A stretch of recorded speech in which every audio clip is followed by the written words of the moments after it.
City of Harbor Springs, Michigan Planning Commission meeting for Thursday, March 20th, 2025. It's 5:30 p.m. local time. And Jeff, we have a roll call Bill Mulder, here. Barry Lustgarten, Here. Michael Behrman, Here. Bob Buckner, Here. Vanessa Warren, Here. Kenny Stewart, Here. Tony Johnson, Here. Chip Everest, Here. Mark Bidet, Here. Annika Alonso. Here. We have four. Great. First thing on the agenda is approval of minutes. We have two meetings, minutes, March 20th and February 20th and March 6th. Anybody have any corrections on those or additions? I have one comment, on the March 6th, talking about the public comments about Jeff James asking questions. The queue has dropped off my Right. list. And I would also add that his point was about the impact of increased density as well. Prompted the discussion we're gonna have tonight.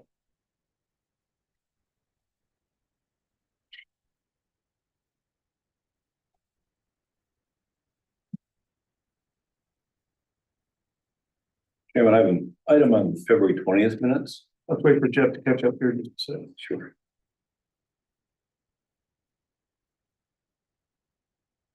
So add density to Jeff James's comments. I'll go back and listen to the recording on that, but yeah.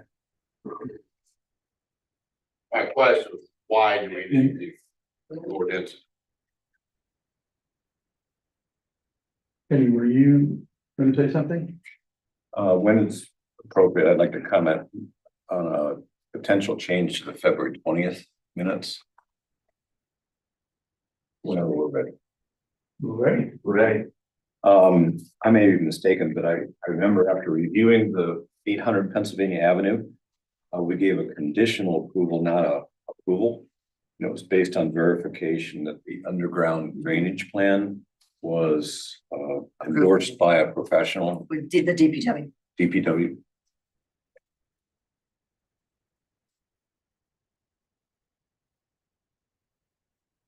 Conditional approval, I'll just repeat it. Conditional approval based on verification that the underground drainage plan is endorsed by the DPW. I could get that fixed. Thank you. And that's it.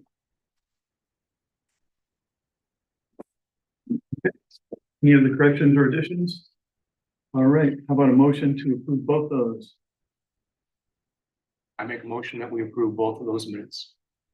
We have a motion, is there a second? I'll second. We have a motion and a second, all in favor, please say aye. Aye. Opposed, say nay. All right, minutes are approved. Next thing on the agenda is public comment and or correspondence about anything that's not on tonight's agenda. So, folks on Zoom and in the room, is there anything you'd like to tell us that we ought to know? Any suggestions, ideas?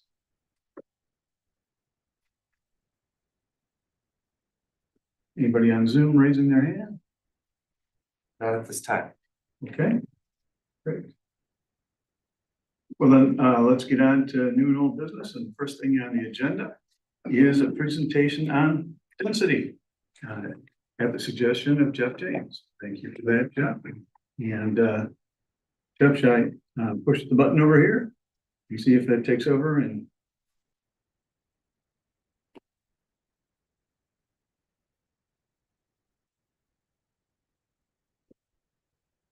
pushing the button.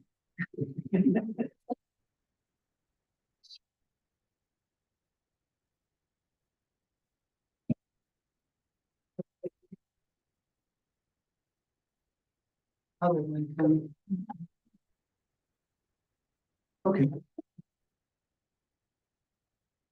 It is turned on, right? The pump. No.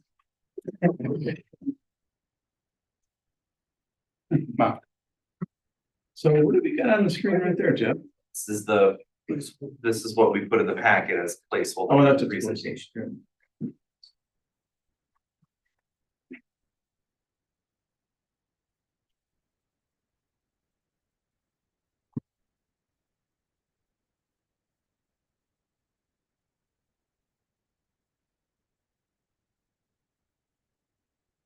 Oh, okay, looks good.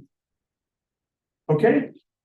So this is a learning segment and, we've done a couple of these so far and thinking that it helps us, kind of set a foundation for some of the decisions that we're gonna be working through on the important stuff. Yes, Tony. Can I just verify, now that we switched computers, is this what's going out on Zoom? No.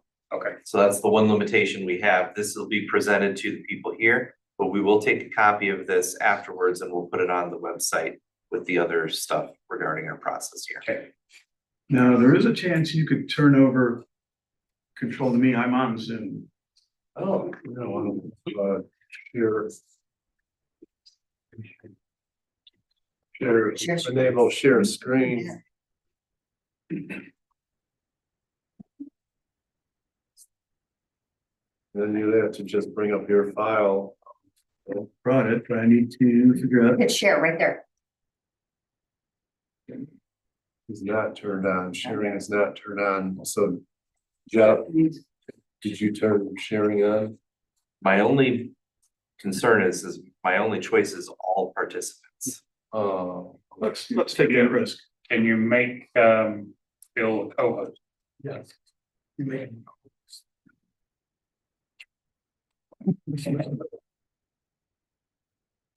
Oh.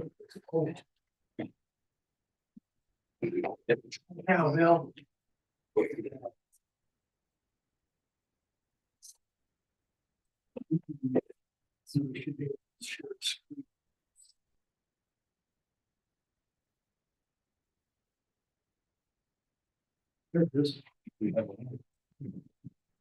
Okay. All right, great. Boy, oh boy, that was good. All right, so the purpose of this is to talk about density. And we talk a lot about that and people always have questions. It's pretty hard to visualize, pretty hard to comprehend. So let's put some specifics to it and make it a little bit less scary and less daunting. So that's the goal. Okay. So here are the questions that we're going to try to answer tonight. How is density measured in the planning world? How much residential property is there in Harbor Springs? How much vacant residential property is there and where is it located? What's the density of Harbor Springs residential areas in Tobin? And what is the density of selected neighborhoods? Not sure.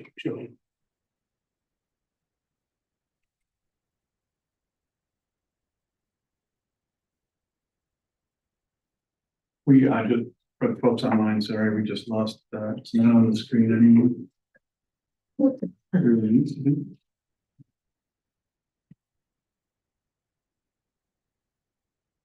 Turn mine off just in case.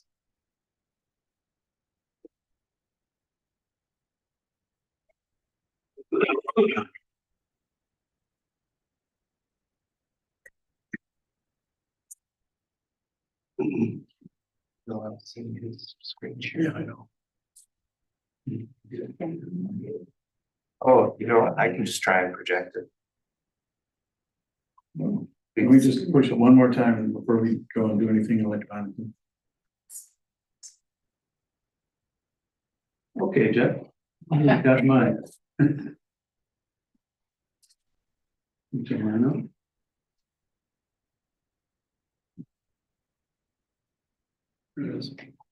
Hey, We'll get there one way or another. Thank you for your patience. I think we left off on what's the density of selected neighborhoods? How many additional homes could be built on the vacant property in Harbor Springs? What's our rate of new home building? And then could city utilities support some rate of new home building that we'll talk about? And then the big question, of course, is how many residents could result from new home building? And then could Harbor Springs become too crowded? Those sound like good questions? All right. So how is density measured? John, why don't you take us through how is density measured? And Well, in the planning world, density is measured by the number of dwelling units per acre. It's about as simple as I can get. I mean, that dwelling is defined in the zoning code. You take the number of dwelling units and divide it into the acreage, and that's what you get is dwelling units per acre. Correct. And of course, a lot does not have to be an acre No, large. it does not have to be. Converted. Oh, Okay, and then, yeah, so it seems that dwelling units per acre and housing units per acre are pretty interchangeable. Yes. Okay. And, planning commissioners, if you have a question, why don't we stop and, talk about that as we go through.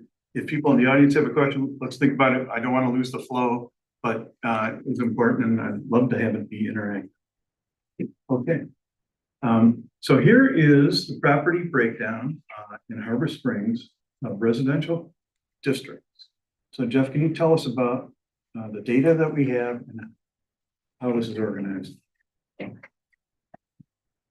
So what we have shown here is the classification of property for assessment purposes. The state has us break this down based on the classification. The 400 class is for all residential properties. 401 is typically used for residential improved. That doesn't necessarily mean that there was an improvement on that property this year, but that there are improvements on that land. So the existence of a structure of some form. 402 would be for residential vacant properties. 407 would be for residential condominiums. 410 would be for buildings on leased land, which can encompass a number of different factors. In Harbor Springs, that would be, for instance, like the mobile home park. The park itself owns the land and then they lease out locations to the mobile homes themselves. Great. And, so this data isn't perfect though, is it? No, Emmett County does their best to create a map layer for us. Anybody can go online and see, Emmett County has a great interactive mapping tool. They take the legal descriptions for parcels, they plot those out using a ArcGIS program. They overlay that with aerial photography. It's not perfect. It's good when we want to just get an idea for what's there. It's not necessarily survey quality, but it's good in a pinch, and it at least gives us a good baseline for where to start. Okay. So Jeff did the best he could, exporting some data from his system. And then you'll see that Beckett and Rader mapped it for us. But the final point on this slide is about 3.7 says, let's say between 3 and 4% of total land in the city is vacant residential. So we've always said, Harbor Springs is really built out. There's not much land left. And, this confirms that we've always known, but it's good to have a percentage on it. Also, don't be lulled by, the level of precision that this looks like, the 0.7 isn't, it could be anywhere in that range. So don't be surprised. It's not that precise. Okay. There is the map that Beckett and Rader derived from the data export that Jeff took out of the assessing system. And, you can see the dark areas are obviously the vacant property. And I guess that looks to me like 3 to 4 to 5%. What do you think? Yeah. Sure. And of course, you can see where the big patches, you can't see maybe you see my cursor, it's up to the west part of the city. Those are the two big plots. And Jeff, can you tell us about those? I think one other thing that I would want to point out here is I think that 3.7% is probably based on the parcel numbers as opposed to acreage. So we certainly have a couple of larger pieces of property that could certainly be split into multiple, which would affect things. So I think there's a difference between the percentage of property that's vacant, acreage versus parcel lines. Okay, great. But we're going to get into detail on the actual acreage. So, but that's what it looks like. A couple big blocks, but not much. So pretty well built out. Planning Commission, okay? I assume the west part is Bluff Garden. Yep, those two large things. And Jeff, can you tell us about those? So I did include those on here. If you look at those properties, there are some, structures on them. The first parcel, they have I think their commercial building, and then the other parcel farther west down in the southern portion has a farmhouse and a couple of ag buildings. But predominantly those parcels are parcels that are underdeveloped that may see further development in the future. So I did include them for reference on in the data that was provided so that we can see it on the map. Could you give us a rough estimate on the acreage? I think those two parcels, the one that's a little farther to the east is about 5 to 7 acres in size, and the other parcel is, I think, right around 9 or a little over 9. I did, for the purposes of our acreage calculation, remove about 2 acres from each site for the portion of it that is improved. Got it, okay, all right. So that's a big percentage of the vacant property in the city is in those two parcels. Okay. So let's see what the actual overall density is in the residential districts. So these are the same, that's the same data you saw on the previous slide.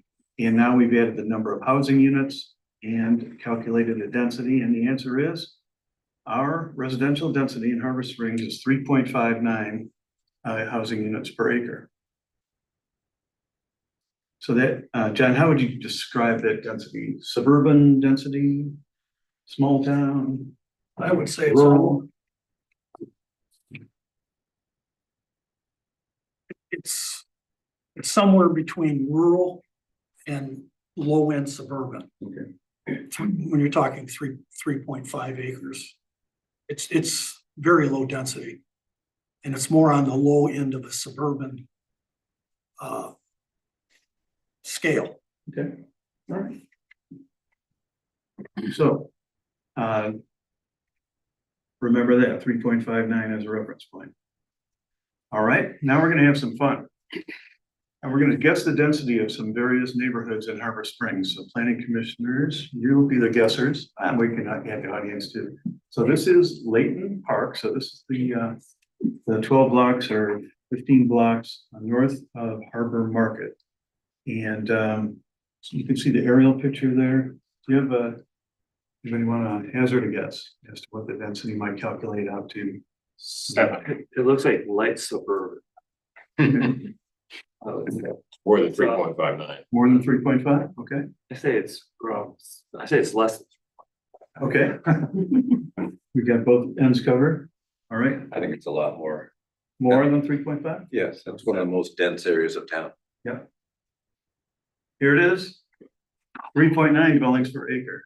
So these are big lots and 88 dwellings on 22 acres. Yeah, 22 acres is a little property in Harbor Springs.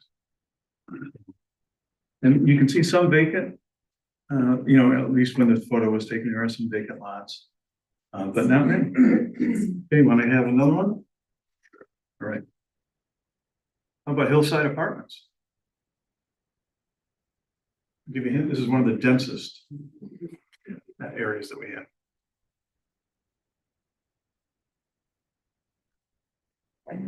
Yeah. 6. Six. 6, okay. All right, you guys aren't playing, so we'll go to the answer, 14.1 dwellings per acre. 48 dwellings, 48 apartments in Hillside, Jeff, for our record? So, yeah. Okay, And that's between the two properties. There's the one property in the front with the larger building that's newer. And then there's the building in the back as well. okay. Next contest, south side of Main Street. So the cursor doesn't really show on, Jeff, can you, at least for the audience, kind of stand up and show what area we're talking about here? Yeah, so we're looking at the properties along the south side of Main Street here, including these here and then these right here on Bay. We're not looking at the commercial properties or these developments here, just that side of. Okay. Oh, and the zoning on this is RM, residential multi, R2. R2, thank you. All right, any guesses? So, and there are some duplexes here, right? There are duplexes. I think there might even be 1 or 2 triplexes that snuck in at some point in time in the past. But it's, yes, it's where you see significantly more duplexes and whatnot. I'm gonna go with 6 again. What? Okay. 5.5. That was a bold prediction. All right, probably just not the answer. 5.3. 5.3. So even with duplexes and such, the numbers don't get very high. And these are some kind of big lots, aren't they? Some of these lots are a little bit bigger, some of the homes are a little bit bigger than what we see in Layton Park. But then also, you know, with the duplexes doesn't necessarily mean that because there's two dwellings, that the overall building is that much larger than what a single family home would be. Okay. That's interesting. All right, here's an interesting one. Jeff, why did you pick this one? So previously, in the early stages of discussing our new 2024 zoning code, there was a lot of discussion about flag lots. And a lot of people had concerns about the added density that flag lots would bring. And this is an area in town where we have two flag lots. We have this one off of Easy Street right here, where they just have their drive in to access the property. And even though I've cut off a portion of Hoyt, we have Hoyt Street here with a flag lot in sitting behind these properties. Okay. So I just included that as an idea where we can easily identify that there are some flag lots and what the density might be in a neighborhood like that. Great. All right, any guesses? 3.5. 2.5. 2.8 is the answer. All right, big lots, even though we have some big houses, big lots, 2.8, okay. All right, how about the Colonial Inn neighborhood? Jeff, can you show the general area that you selected for this? Yep, so we're primarily looking at the residential properties here along Beach. We're not necessarily looking at the commercial properties here, but then the condos in this area and in this area here. And you derived some amount of area and calculated the number of. Yep, so this property here is the common area for these condo units. So basically in developing of this, let's say planned development, you know, this is the acreage that would be for that site with these units. All right. All right, any guesses? We'll start in the audience for this one. That's really fun. 6. 1.5. 6, Jeff? 7. Jeff, did you say 6? Okay. 8.5 it comes out. That's one of the denser areas.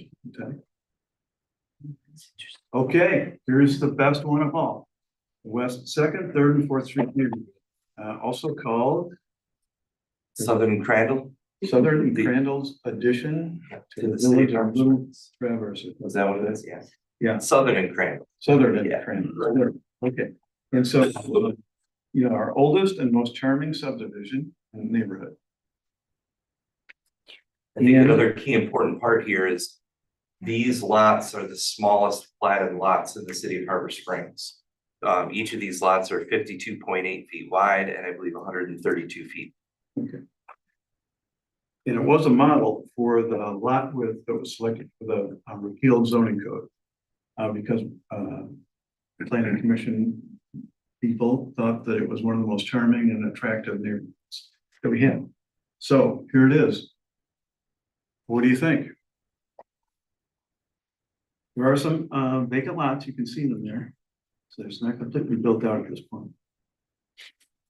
There's also 3 or 4 locations in there that have 2 dwellings on one property Okay, through either guest quarters or I don't think there's any duplexes that I'm aware of, but second guest houses on the property as well. any thoughts? 4. 4.1. All right, there it is. 5.8. 5.8. So one of our densest neighborhoods, you know, with mostly single family homes, comes in at 5.8 dwellings per acre. Okay, so here's the summary. We range from 3.9 at Layton Park to 14 at Hillside. South side of Main Street was 5 something. Point was very non-dense, 2.8. Colonial Inn, 8.5. And then what we just saw was 5.8. And then again, the city of Harbor Springs. Hi, honey, sorry, I'm busy. City of Harbor Springs overall is 3.59. All right, was that interesting? Yeah. Put some, you'll be able to visualize it. Great, okay. This is a slide that depicts the theoretical number of lots that one could put on an acre of land in Harbor Springs under various zoning schemes. And so the top box here is our current zoning code. We have R1A, B, C, E, AR, RM, and R2. Then the minimum lot size. So this is not lot width. Now we're back to, total square footage of a lot. And this is just for reference. The only purpose is to demonstrate the calculation, the mathematical calculations that you get. So R1C is our most common lot size, right? We have probably more lots in R1C than anything else. And the theoretical lots per acre on that is 6.7. And then R1B goes down to 5.4, and then R1A goes down to 4.4. R1E are immense properties. I guess that's an acre. And then AR is 4.4. Residential multiple varies based on the number of units that you have, from 7.9 to 9.78 units per acre. And R2 is 4.4. So that just gives you a sense for how lot size translates into number of lots per acre. And that, of course, feeds density. Just for comparison, the appealed 2024 zoning code for residential neighborhood, by far the most prevalent, was 6.3, which is actually less than 6.7, which is what's in the current code for R1C. And then residential waterfront has a very, very large minimum lot size. And so the density is quite small. All right, so that's just, you can file that away for reference. And then let's talk about what's involved in splitting a lot and how that could happen. This kind of gets to Barry's question from last time. This is a recap. So most of our lots are 65 feet wide today. And the point is that 65-foot wide lot cannot be split into 52-foot wide because there's not enough left over. And it obviously can't be split into two 65-foot wide lots because there's only one. So the next most common lot width is 80 feet, and that can't be split either mathematically into two lots. And then we have some 100-foot wide lots in R1A, I think it is. R1A and E. R1A and E. And even those can't be split into two lots because you don't have enough width there. Using either a 52-foot width or a 65-foot width. In fact, you would need to acquire 5 contiguous 65-foot wide lots in order to get one extra one out of there. So that's why it's really difficult. We haven't even talked about the fact that if there's a building on an existing lot, it has to be in exactly the right place for you to split the rest of it and still have room for a new building and the setbacks for the old and the new. So anyway, the point is, it's really hard to carve out an extra lot out of anything that's existing in our standard fences. Now, no doubt there's lots out there that are 50 feet wide or 300 feet wide, probably not many, but maybe one could get an extra lot out of this. Okay, well, all right. So then here's the big calculation. How many additional homes might be built on the vacant property in the city of Harbor Springs in residential areas? And the way the math works on this is we have 30 and a half vacant acres. And our average density is 3.59 dwelling units per acre. So a theoretical answer to that question is perhaps 110 new homes could be built in the city of Harbor Springs. But there are some big assumptions that are probably not going to work. Number one, that the homes will be built at the current average residential density. Number two, and there's a huge one, every owner of every vacant property will decide to build a new home on it, at some point in the future. And of course, we know people that, hold lots in town for other purposes. And so this is an extremely unlikely assumption. Next assumption is that the economics make sense for building at this maximum level, and that's not always the case, of course. And then that there's sufficient demand for 110 new homes in the city of Harbor Springs, and that there's enough skilled labor to build 110. So again, this is a theoretical calculation, but it finally puts a number to, how many extra homes could be built on vacant land in the city. And Bill, we have a huge number that are under an association, so not being able to split that lot would be something that would fall under that. Yeah, that's a great point, Barry. We think that about 25% of the properties in Harbor Springs are in an association of some kind. A resort association, a homeowners association, a neighborhood association or something, and they have layer upon layer of regulation on top of zoning. They could prevent splitting a lot or doing anything creative. So, but 110 is an estimate, and we've never gotten that specific before, and now we've got it. Question. Yeah, Dwelling unit.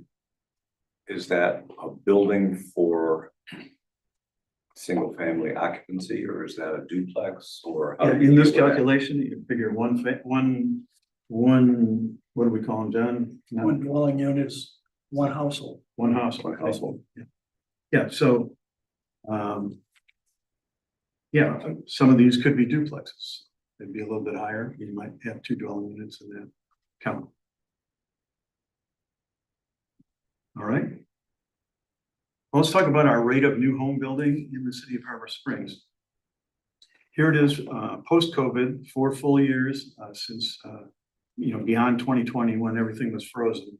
And what we've averaged is 5 single-family homes are built each year, and net new homes are built each year in the city of Harbor Springs. And so if a home is replacing an existing home, I didn't count it here. So these are net new homes built in the city of Harbor Springs, and it's 5 per year. 0 duplexes, 0 triplexes, and 1.5 ADUs per year. And we've approved more than that years, but this data comes from Emmett County building permits, which is the real deal. Not, we do approve things that people don't build ever. So this is more accurate. No apartment buildings. So interestingly, those 110 theoretical new homes, if we continue to build at the current rate, would take 22 years to build out 100% of Harbor Springs. At your point of using averages can be dangerous too. Of course. So, I mean, understand that. Yeah, no guarantees on any of this. This is, not a prediction. It's more a theoretical calculation. And then, let's bring it home. So houses are one thing, but people are what we're concerned about, right? We don't want to have too many people. And here's the calculation, the way it would work. Again, theoretical. 110 new homes times 1.9 people. 1.9 people is the average size of our average household. Equals 209 possible occupants for those new homes. And only 1/3 of those on average are going to be full-time residents. And so those 110 new homes would account for 69 potential additional residents to Harbor Springs.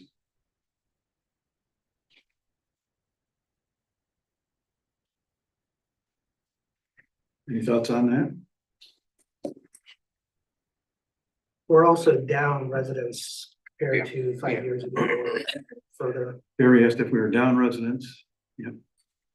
Here's where we stand. So question is, would 69 new residents make Harbor Springs too crowded?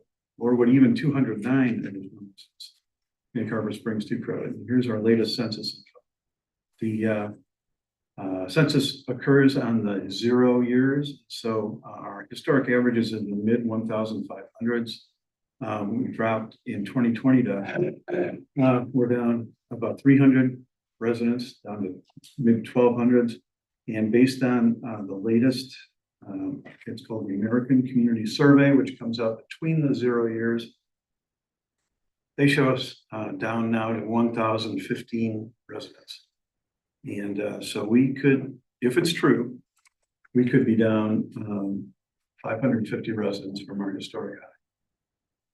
So these are the years, the 1970s, the 1980s, and the 1990s, that people say were the best years in the history of Harbor Springs, the golden years.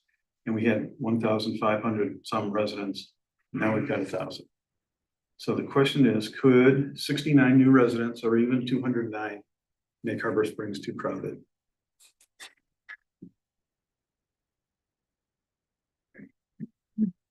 And then, So can I, Jeff? can I just Yeah. make a point about Yeah. that? So that's probably, I don't know if best case is the right way to describe it, but probably the maximum. Again, being careful about averages, but assuming the averages are correct, that's probably the maximum number because the trends on household size are actually diminishing. The household sizes in Harbor Springs are getting smaller and smaller. And that's primarily due to the fact that the median age of Harbor Springs residents is going through the roof. So if you allow for smaller household sizes on a go-forward basis, that number won't ever be achieved. Doesn't seem like it. Right. All right. Yeah, I think you gotta look at what the population is other than those numbers. Like, we've done some surveys and found that a large portion of people who used to be here 2 years or 2 months are now here for 6, 7, 8, or 9 months. I personally have seen that change dramatically. So what is the real population of the town is, nobody's surveyed that. The data that's being used is from 1997, when there was a done by MSU, and I don't think there's been any update since 1997 of the like real per month population. Per month population, okay, you know. This, as I understand this data, it's based on how people answer the census. You know, so if they consider themselves Harbor Springs residents and they're here, you know, 5.75 months and they still consider themselves residents, and you know, maybe they answered it that way. Well, I'll say we answered, we live here almost full time and we answered that we weren't residents. We're not, okay. So I mean, when we surveyed, we did survey, found out, but 40% of the part-time population was here for 9 months. Great. So that's, I think you might find the numbers. Yeah. Anybody who's there in October knows the populations. And Carter, I know you've raised the issue of the population of our surrounding areas too. And that, you know, your point had been, you can't just look at our city of Harbor Springs, we're a bigger area. Some of our residents have probably moved out of town. When it feels crowded in the summer, people are coming in from Bridgewood, people are, you know, coming in from surrounding areas. And that's absolutely true. Bill, if I may. Yeah. Think about this. The way that you put the data together, it's based on improved residential property, which is either full-time resident or a seasonal property owner. So actually you're skewing the data in the different direction because you're basing your population and your population forecast under the assumption that every house currently built and those that would be added are year-round residents. Oh, no, we factored for that for 1/3. No, but what I'm saying is the 209. Yeah. You factored out the full time. Yeah. But what I'm getting at is that you're not really counting you're basing the population on structures, regardless if they're seasonal or year round. And that's what your population projection is based on. So I think that's a much more conservative approach. Okay. You see what I'm getting at? I think so. 32% of the residents are part-time, are full-time. So I think that's what. Based on principal residential exemptions, principal residence exemptions. What were they thinking when they filled out their census? Is part of it. And that what I'm saying is discount the census. You're looking at real numbers Yeah. based on the assessment records. Yep. The only point of this slide and this data is to let people know that we used to have 300 to 500 more residents than we do today. So should we be worried about another 100 residents? And, you know, I would say no. Other people may differ on that. And Carter, to your point, I mean, I take your point completely. And if that trend is happening and more people are considering themselves seasonal, but here for a longer duration of time, the number is probably somewhere between the 69 and the 209, because the 209 assumes everybody is a year-round resident, right? Exactly. The drop in 2010 happened in 1 year. That was, yeah, That was most of that ended up in the county. I ended up in West Traverse. You can see the numbers, like 300 and whatever dropped in 2010 and went to West Traverse, and probably were backfilled with seasonal residents. So the houses aren't. right. I guess my point is that the actual number, without knowing what the seasonal people that have extended their stay in town actually is, the number's got to be somewhere between 69 and 209 people. It's somewhere in between those two, and frankly, 209, take the worst case scenario, doesn't sound that onerous to me. Yeah, I don't. Yeah. It is busy in October. Yeah. Bill, the only other thing I want to add is that the voter population has gone up each year. It has. And so- That's why, thank you. That's why I said if true, because we have about 1,200 voters, right? 1240. 1240, and The so, last yeah. But, you know, those two are completely different decisions about, you know, how you can, you know, classify yourself, right? How you answer the census versus where you're registered to vote. So, but it does make me question that 1015 a bit. Because of 1240 voters, some people have children. I think the child Right. population is under 18 is 80. Is what, 80? I think the population under 18 is 80 in town. 80. I think. Okay, okay. Good. And you're saying some of those don't live here? But Under 80 or, that some of those. I mean, under 18. Yeah, under 18, okay. Because that's, the voter population should be over than 18. Yeah. 18. Yeah, yep, good point. Yeah. Jeff, do you have a comment? No. Okay. All right. So, that 1015 number has, I'm really concerned about that, you know, I think it'd be great to see more lights on in the winter and have more friends to do things with, and more people to help, you know, in the city and be involved. But that's a whole different discussion. All right, so then the next question is, can city utilities support this level of possible housing growth? And in terms of the three utilities that the city provides, electric, yes. The additional substation is already required to prevent brownouts during the summer. And that project is approved and in process right now. So 110 more potential dwelling units over some period of time would be supported very well by electric. In terms of water, the story is a little more complicated. In terms of drinking water, capacity is ample. I've spoken with Lucas, our DPW director, and he's concerned about summer irrigation use. And in summer irrigation, we use about 4 times as much water as we do for drinking. It's in an immense demand. And I had no idea on this, and I'm part of the problem. And so he says this is going to need to be addressed, but really it's not a function of potential future housing growth. It's, you know, city may need to go odd even, or may need to, you know, do something else, or get more people to, you know, draw from the lake if they possibly can. So anyway, drinking water capacity is ample in every area is served by that. And then sewer, our treatment capacity is ample for this level of new homes and even beyond that. Since we saw the big lots to the west of town, that's probably where most growth is going to be occurring, most likely. And that part of the city has no sewer. So people there are on septic, their own private septic. And I'll show you a map in just a second. And if there was a new development of homes, or even if there wasn't, residents there that are not served could ask the city to extend the sewer to them, and the talk would be about how to fund it. That.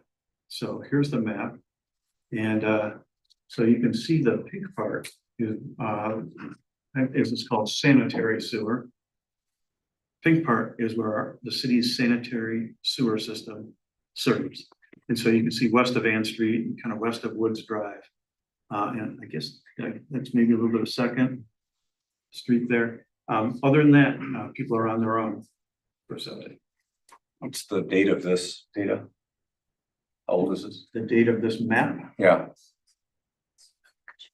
it's in the master plan. That's where I took it from. So okay. I'm not sure when the map was created. Lucas would have the information on that with DPW, but it is still active. Okay, I live in the White and I have city sewer, so I just want to let you know that.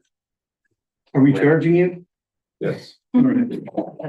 And I'm paying my bills. Good. Now, sewer or water, those are different. Fair point. So you more than likely have a utility bill for electricity and water, but not necessarily sewer. Okay, thank you. That may very well be true. That's right. I hope you're taking care of your sewage. I don't have a septic. All right. So here's.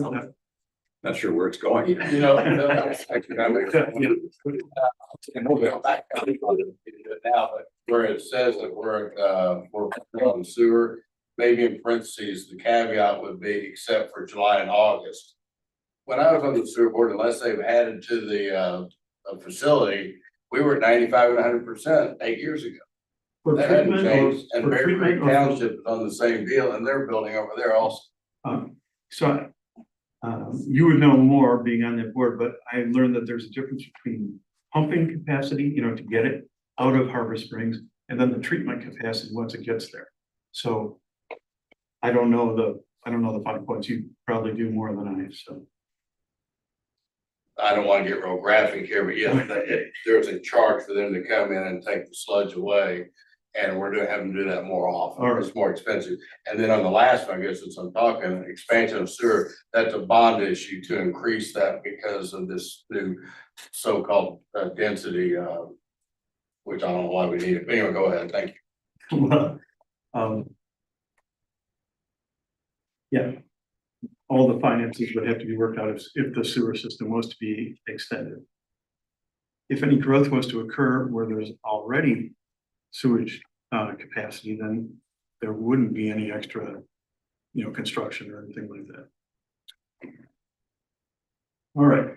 So the key takeaways that I'm suggesting here is residential density is between, let's say, 3 and 4 housing units per acre today, which is not dense at all.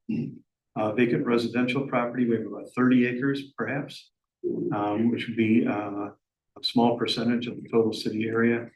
New housing units possible under that theoretical calculation would be about 110. Current home building rate is extremely small, 5 new homes per year and 1.5 guest cottages.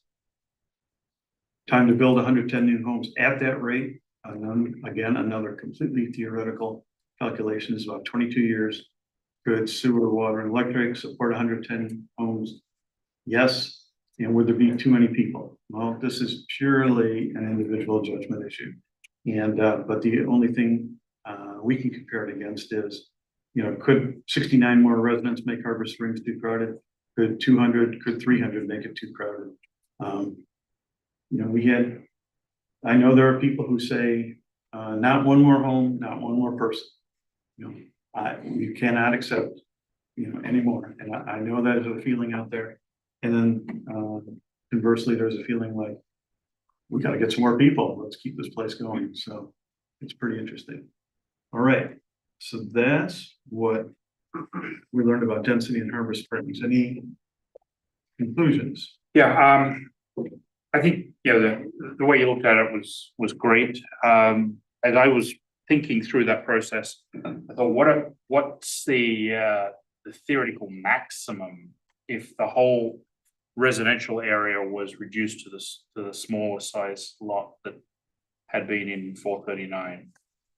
I can answer that. Yeah.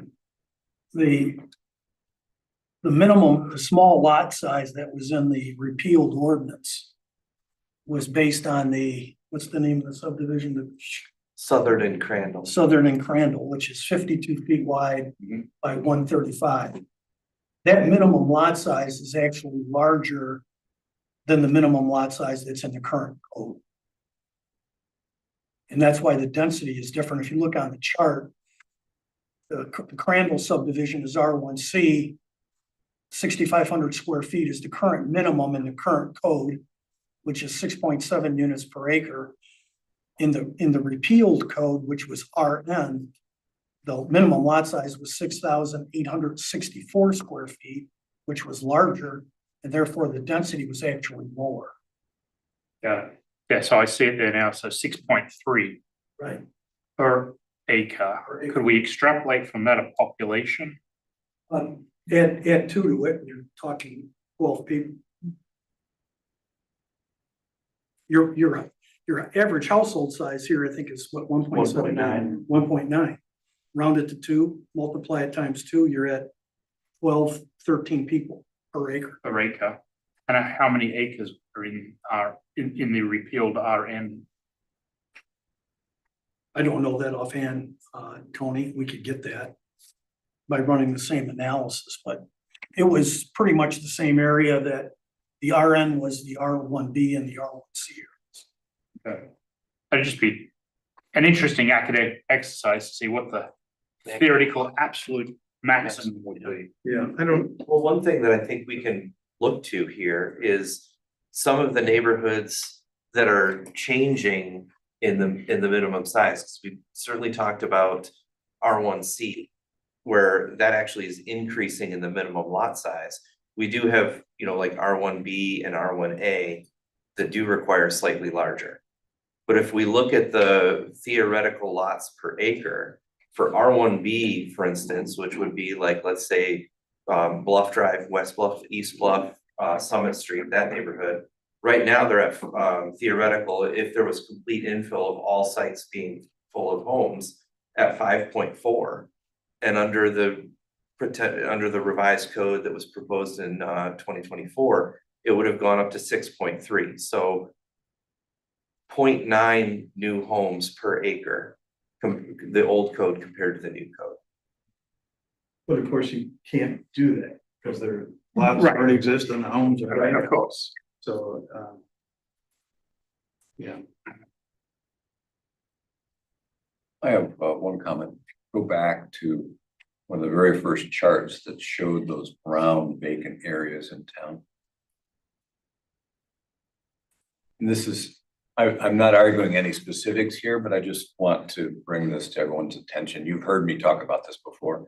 The two large areas, called three large areas, in the northwest corner of town, matter a lot to me. And if or when those are converted to some new level of residential capability for development, I just want to caution all of us that when we get to that point, I want to make sure we get it right.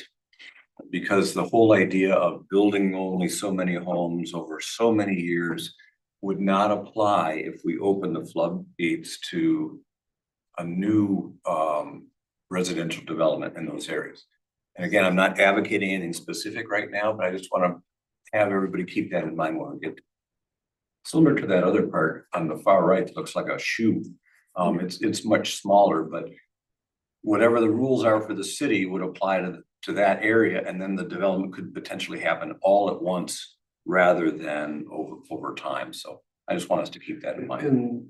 In that area, that's Pine Street that Kenny was just referencing, the shoe area. That's Pine. Is there not a development going in there already? Correct. Yeah, that's, we just reviewed that Claridge Court condominium Yes. project last year. Oh, So that shoe, along with the property directly to the east of it, along with a lot that connects it to Lake Street. Yeah. Those three properties have been combined and then split or through condominium into 6 lots. So So they're Six turning sites. white. they're turning white. It's kind of a done Correct. deal Okay. already. So that really doesn't exist. That can come off kind of. Oh, it's in existence. The- Yeah, but yes, but it's not really brown, so to speak, because it's spoken for. They're it's building. split And there's action there. There's, Yeah. It's inevitable. you Well, know, the first site, they've pulled some permits to start project work on. Yes. But then the other 5 sites are still empty, so they're still on the here, but there is a plan for gotcha, development. right, exactly. That's just the point that I was. Yeah, so I won't belabor the point, but certainly to the west, there's a lot of potential new opportunity if we change the rules there. Thanks. You want to do a quick calculation? I started doing it already, but it depends on our density and duplexes and all those other things that we're gonna talk through later, so not now. Okay, all right. Let's, Ann's iPad has a question. Ann, I am controlling and oh, I guess I can ask you to unmute. Yeah, I can unmute. This is Ann Askew at 153 Zoll Street. I was going to reiterate what the gentleman just said about when a developer gets hold of something, it's not like they're going to be trickling their building. It would all be done at one time or, over a period of time. So that was one thing. But then talking about. Ann, can I ask you a follow-up on that? What's your, do you believe that there is sufficient demand to completely build out a big property like that in 1 year, 2 years? In the 3 years? resorter community, I do. The resorters and the retirees, yeah, I think you'd find that snapped up in a heartbeat. Only about 40 or 50 properties change hands every year in the city of Harbor Springs. So I'm curious. I don't know if there's enough demand. I think there is, I think especially as our population, a lot of us are getting older, we want overflow properties so our children can come visit us and have places to stay. I think a smaller property is always appealing in that way for a resorter. Okay. But then something else I wanted to follow up on when we were talking about just increasing density, those numbers do not sound oppressive by any means, but so much last year, we heard many of the people who are full-time talking about, well, we never show up downtown. We never go, outside of our properties because of how crowded it is. And they don't support the retailers downtown because it's so overrun by resorters and tourists. So for this demand, we have to think of demand on our retailers. Do we have restaurants to support them? I mean, how many sandwiches can Gurney's make? Parking's always a huge issue that was all discussed last year. Where are we going to put all these additional people? People who are coming up from that West Bluff area, if a development does go in there, where are they going to put their cars when they come downtown? Because that's a pretty far walk, even a far bike ride going up the hill for some people. So, we have to kind of think of, do we have the infrastructure beyond sewer and electricity to actually host everyone that's in there? And you're talking about the 1.9 people per household. Well, I can tell you in the summertime for about 4 or 5 months, there's more like, 5 to 10 people per household coming in to be in Harbor Springs for the summer. So we kind of have to think, how are these homes being used and how many people are actually, and what is the actual stress on the town itself? And you mentioned something in there about this increased density that's coming, and I don't know that that's a fact. We haven't decided anything here. Right, just following up on your numbers that you were putting up, we were talking low end, high end, we kind of have to be realistic. And we know Harbor Springs is a really in-demand place. It's a popular place because it's so wonderful. And, you want everyone to enjoy their time there and to be hosted there. But we also have to make sure our infrastructure beyond the sewer and the electricity can actually handle that, whether it's parking or restaurants or, whatever else. Because our tourism is booming too, in addition to just people who own property there. Agreed. All right. Carter. Do we know how many people have asked to subdivide or gone to like zoning commission to change the higher density, or have there been any, when we did the meetings with everybody, did anybody say they wanted more density? I'll tell you about the two I've heard of. So during the 5 months that the 439 code was in effect, there was a property on West Lake by Sargent, or I'm sorry, West Bluff by Sargent, right? That a local builder bought. And mathematically, he could have split that into 4 lots. And he chose instead to split it into 3 lots. Mathematically, he probably could have gotten 8 or 10. Okay, all right. So it was allowed for those brief 5 months, but that particular property owner or developer decided that that wasn't what would sell the best and wouldn't, maximize his return. So he chose a bigger lot With a which less is- density.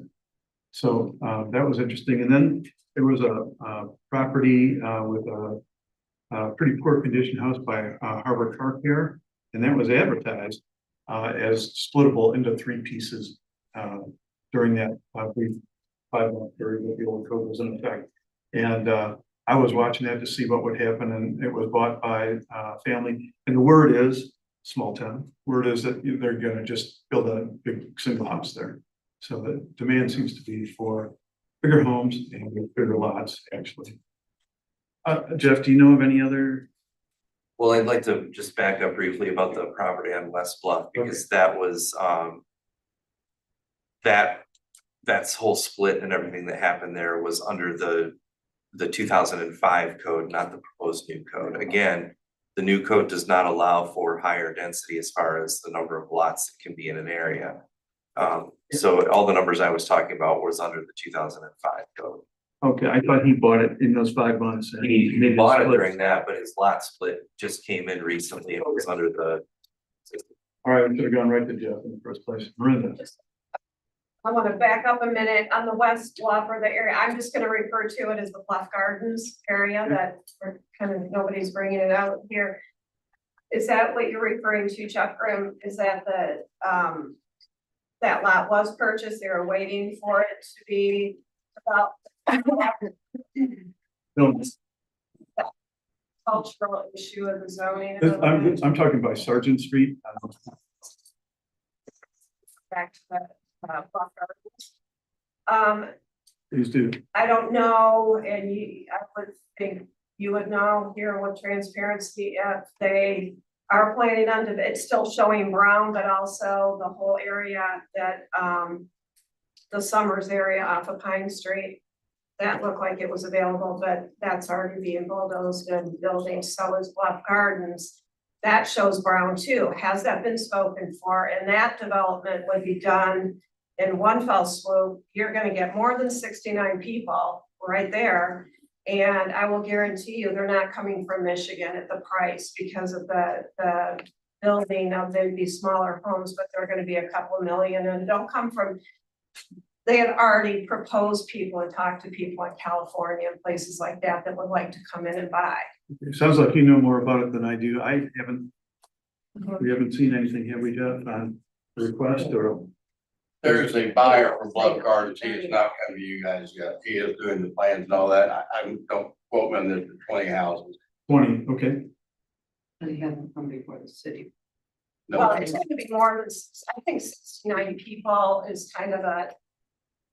But that will be built out. Yeah. Well, And it, And it'll be built out. and friends and, Okay. that 69 is.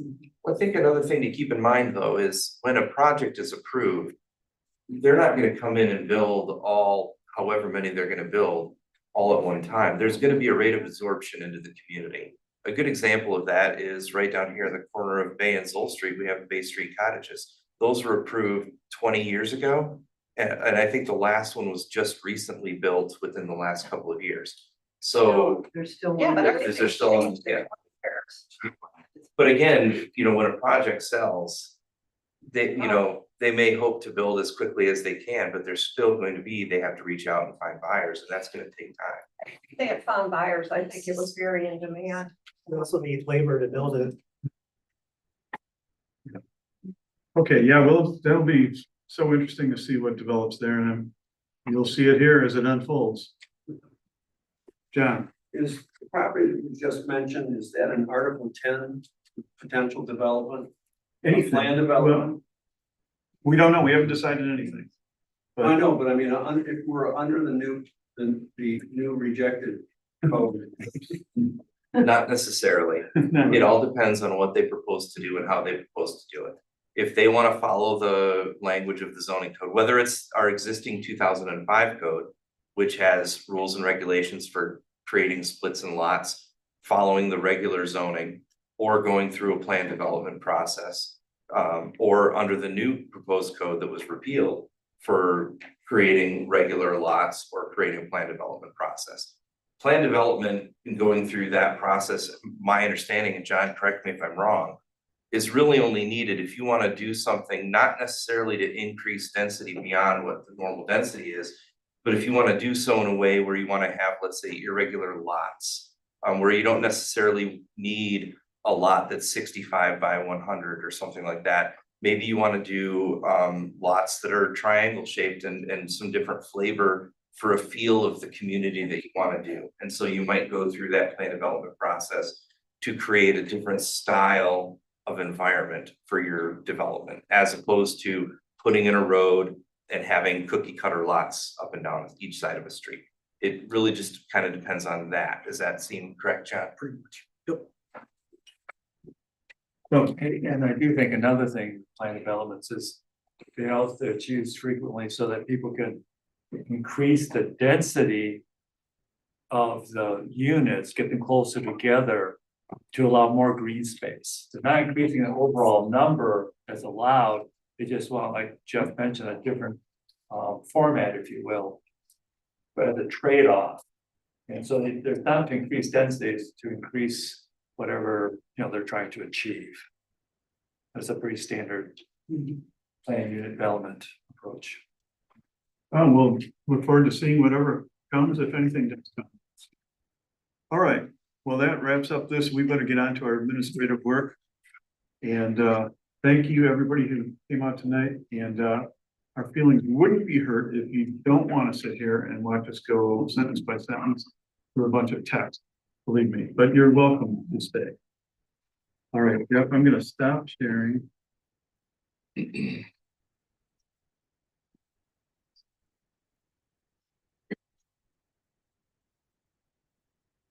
gonna turn off my puck.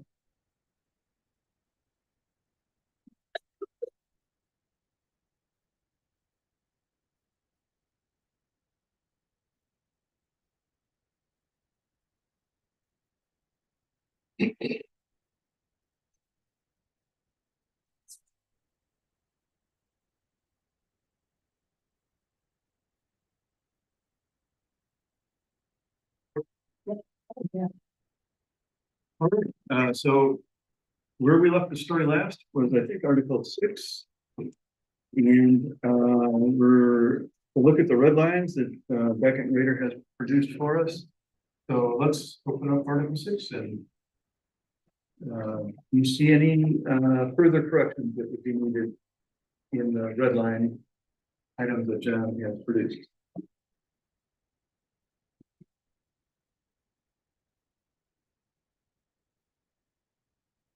I do see one, John, line 120, 120.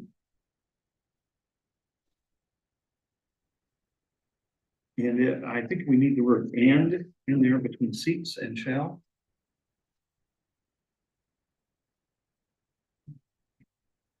If we even use, if we even use parking. Okay. What else do people have that's not parking related, for instance?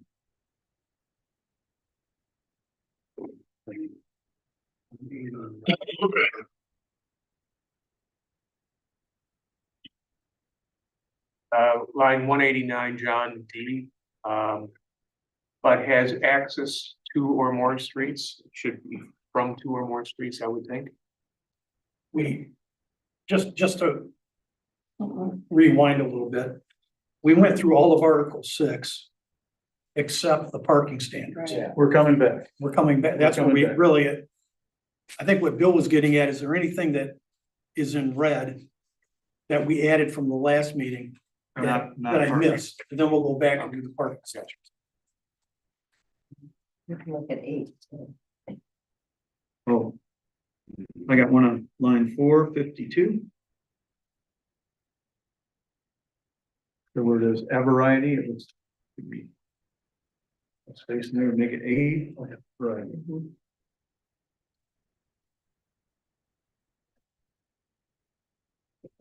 And line 591, which is under the prohibitions, line B. I think that was supposed to say LED lighting used as accent lighting. Where you at, Tony, give me that again. Line 591. Okay. Which is point B. Fourth word is to, I think it should be changed to as. My line 591 is Hours of A, operation. hours of operation.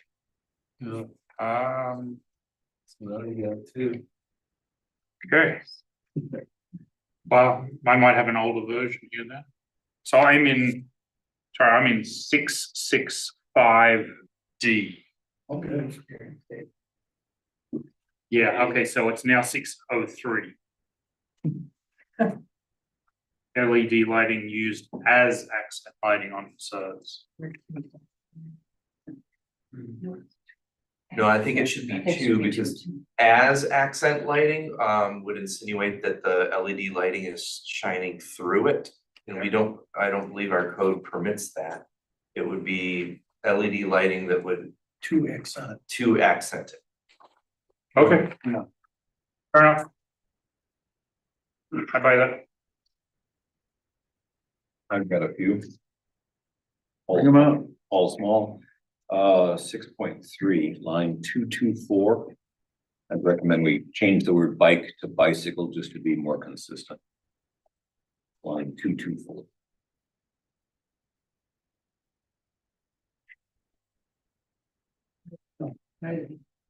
And then Article 6.5.10, which is line 452. When you go and do autocorrect, you're gonna have a typo, so some misplaced text. What's the Kenny's line number again? 452. It's the A variety. Oh, the A variety, yeah, you'll see it. Yeah, you got that. Yeah, and then 685, line 685, which is Article 6.8. Number 8. This is back at all the discussion we had about amplified music.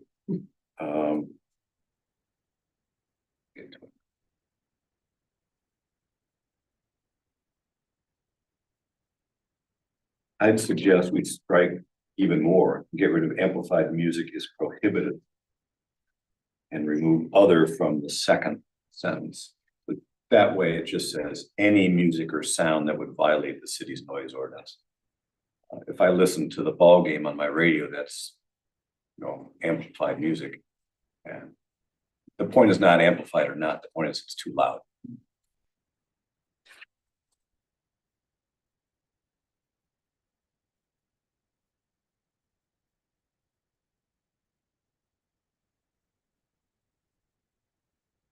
Okay, any other thoughts before we circle back to parking? Okay, this one flummoxed us last time. And I've had 2 thoughts in the meantime. that I'd like to share. Actually, I'm sorry, can we go back to the amplified music for a second? If amplified music is prohibited, then there is no listening to music on your radio. Correct, that's why I want to take it out. To remove the first sentence? Yes, Yeah, that's what we want. Okay. and I want to go to the heart of the issue, which is make sure that things are not exceeding noise levels. And So not we even just- deal with how that is being produced. So we'll just say any, skipping that first sentence completely. Yeah. Any music or sound.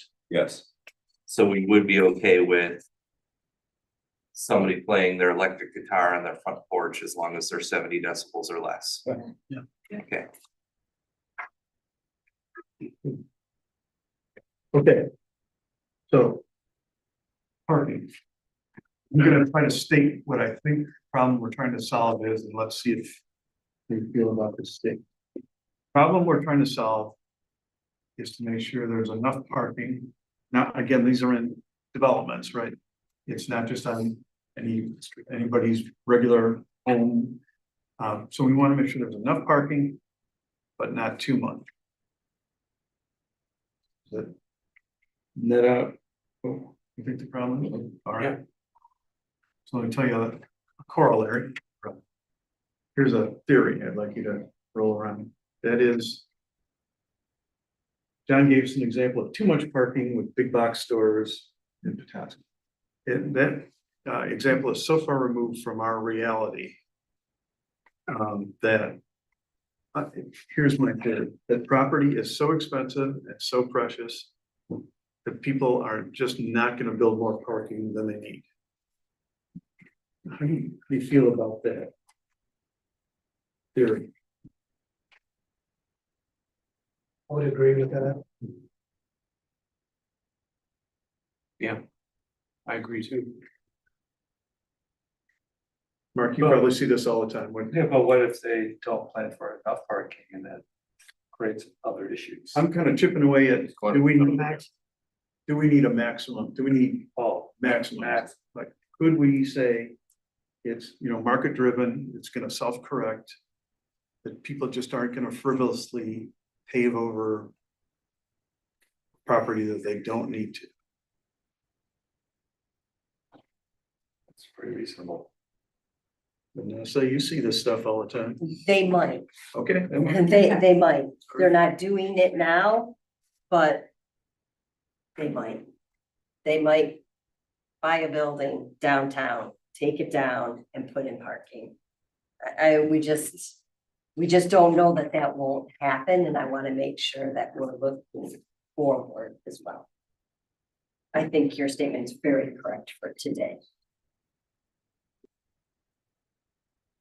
Well, remember, this isn't just for downtown. This is for residential homes as well. Would we be comfortable if a residential home put in parking for 15 vehicles? It'd be dumb, be a really dumb person. And is it unlikely enough that we could live without specifying maximum parking?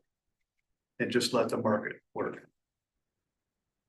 And either way, it would have to go through us if they're putting some kind of structure in, is that correct? If it was a significant enough to be a site development review. I mean, there's some protection It's not there. just a single house. The concept of maximum is to prevent somebody from overbuilding. If you have a minimum, the current ordinance is minimum parking. So if I buy a building and I want to put in, let's say the code says I only have to put in 4, but I want to put in 8. There's nothing that the planning commission under that current code to tell me that we're not gonna allow you to build the 8. And that's what's happened in the market. That's what Vanessa's getting. So the theory is you put a max, so they can't build more than that. And you make sure that the maximum is very close to the minimum. So they just won't overbuild.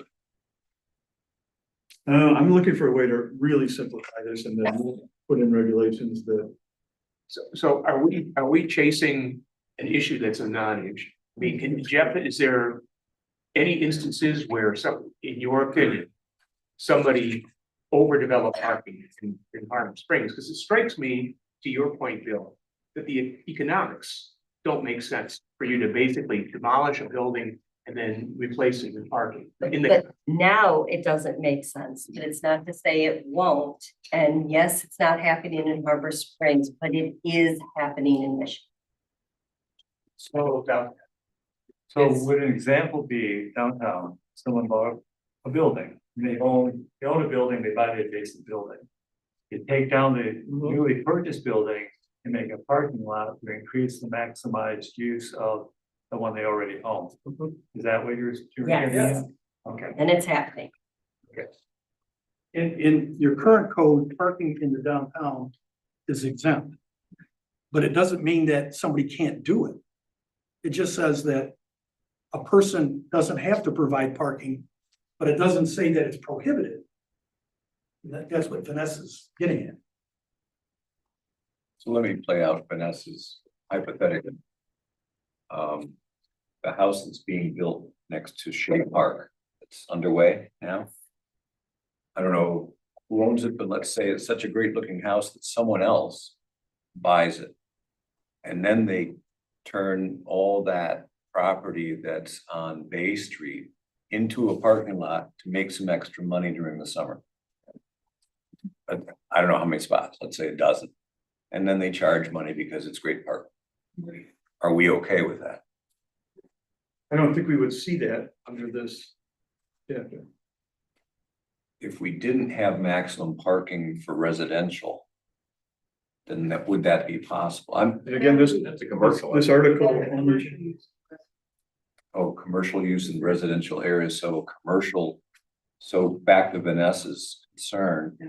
If someone wanted to create a commercial parking lot, are there any guidelines for that? Should there be? I don't know. I completely get what you're saying, this. I mean, the question I think is, for the planning commission is, what do we think the likelihood of something like that would be? And that's why I asked Jeff if there have been any instances recently where somebody has demolished a building and put up, you know, an open park. In Harbor Springs, no. I've seen it happen in a couple other communities that I've worked in before here. More than likely, or more realistically, the issue that we've seen in Harbor Springs is that not having enough parking to meet the requirements has prevented businesses from coming in and doing business in town. However, I would still say that I think it may still be a good idea to have language, even if it doesn't come up and we don't use it very frequently. If it's there, we can rely on its availability should we need it, as opposed to not having it and waiting for something to happen and then react to something that comes into the community that we don't like. So I think, it doesn't take any extra effort to go through and have a little bit of discussion about having a maximum, whatever we want to set that at. But by having it in there, we're prepared for a worst case scenario should it happen. As long as, I think the key is just making sure that it's in here in an easy to read manner, so that both I, as the user of this for enforcement, and an applicant that comes in can clearly look at it and understand what the requirements are. I think that's the key. I have a question for John. You said the goal is to have the maximum and minimum close together. Is there an average or percentage in the planning and landscape world where we just apply a number to it? Like say, like the minimum number is 4. And you're only allowed to have, 0.25% more than what was allowed. Is that a thing? Some communities have done that. They have a minimum and they go, we allow a maximum of 20, whatever that number you want, 20, 25, 30% more, but there is a max. Okay. I mean, putting maximums on parking lots has other significant impacts, positive impacts. One of them is it reduces the amount of stormwater that you have to control. Second thing is it reduces heat island effect. Okay? during the summer, a parking lot in July will have an ambient temperature of around 120 degrees. So parking lots usually have 30-degree higher temperature than a non-parking lot. The other thing, especially if the stormwater flows directly into the bay or the lake off a parking lot, which are, we have parking lots along the bay, that has a thermal effect on water quality and on fish habitat. So there's other benefits to trying to reduce the amount of parking that's needed, just besides market conditions. So, but the goal is, or the emphasis has been, because parking has always been, you've always had to provide a minimum. People have built way over the minimum, and it has caused a lot of significant issues. So that's why people now are putting a max. Following up on your point, to structure this in a way that's beneficial to our goal, rather than have minimum and max, what if we just had parking requirement is X, it's a number, a finite number, depending on the situation, whether it's residential or commercial or whatever. And then if they want to do something different, they've got to come in and ask for a variance that needs to be reviewed case by case. That's the chart. That gives you the numbers. Well, yes, I guess I keep tripping over when minimum and maximum are written together. Why not just say requirement? But yes, let's go with the chart. It's one number. If it is one number, just say it's a requirement. I don't know that we want to encourage, well, let's just send people to the ZBA for a variance. A variance should be narrowly construed. When you're going to the ZBA, you're asking to break the rules. And most of the time, the answer more than likely should be a no, that there's insufficient reason to deviate from the rules. And I don't think we want to try and create a standard, well, where we just send people there to do something that's not permitted in the code. I agree with you, but how many people have been asking for more parking than what the norm is? They don't have to ask for more parking. Under the current code, all they have to do is meet the minimum, and then they can build in as much more. They can build whatever they want over there. Right, and so It's what I'm saying is protect for that overage, so that they would have to go through a couple of more wickets to review. I think my trouble would be, what's the practical difficulty in saying you need more parking? To prove a practical difficulty, you have to describe that there's a physical problem with the site that prevents you from using the property for similar uses to your neighbor. And so if the parking standard is 6 parking spaces for an office unit, but you have one office that wants 8, what's the physical problem with the site that forces them to need 8 over the 6? And I think that would be very difficult to prove at the CPA.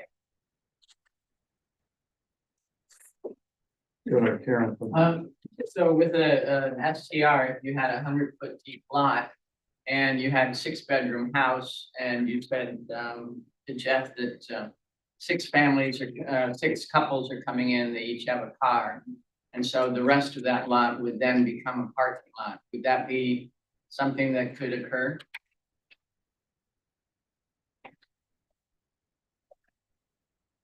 Do you mean a reason for a variance, or? Yes. What's But I the mean, a what's- problem, and a problem with not having a cap Well, yeah, I mean, right now there's no cap, so a residential property could have as many. Theoretically, in our code right now, somebody could pave over their entire lot and have it be all asphalt or concrete. And the only thing that would come in place with the zoning code is making sure that they're not deviating and sending their rainwater to another site, so they would have to do a drainage plan to show where that water is going. But yeah, I mean, under the current code, somebody could. They wouldn't be able to just park vehicles in their lawn. No, they'd have to make a parking. They would need parking. Did that?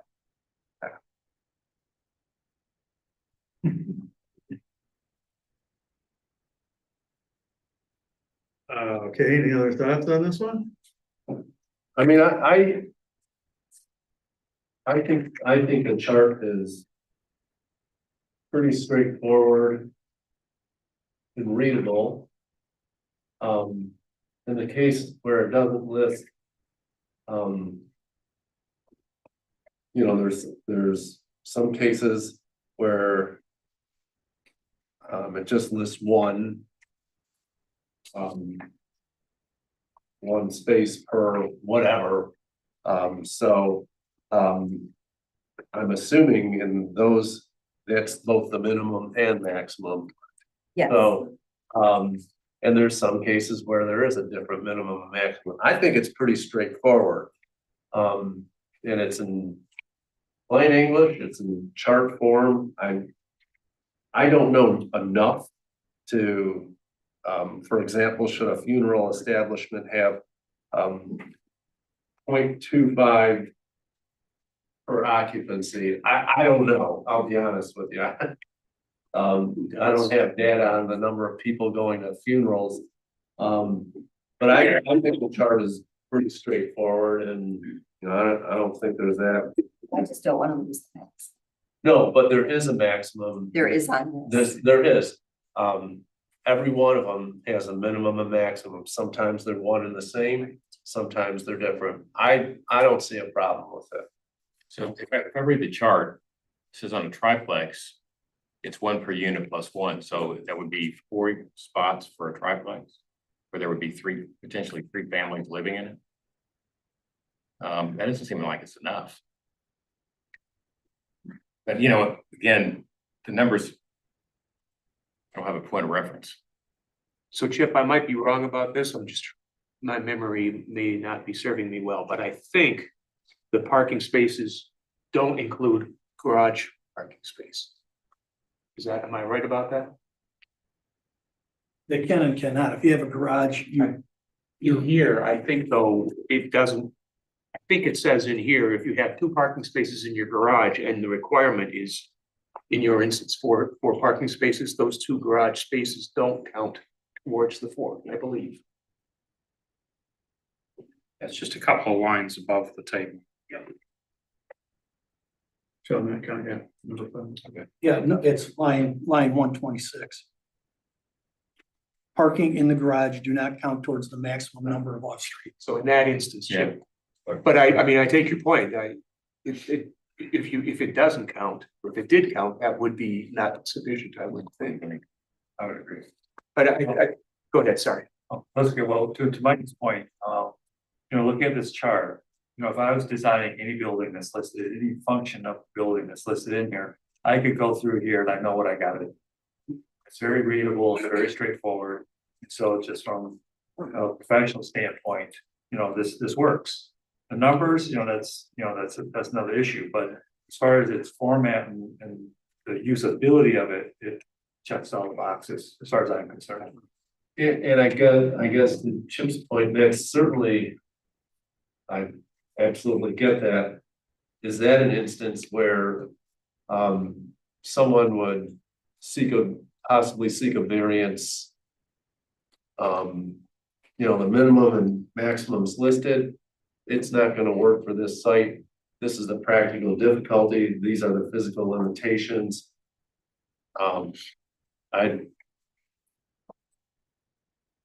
Yeah, if somebody has an issue with the site and the site is causing them problems.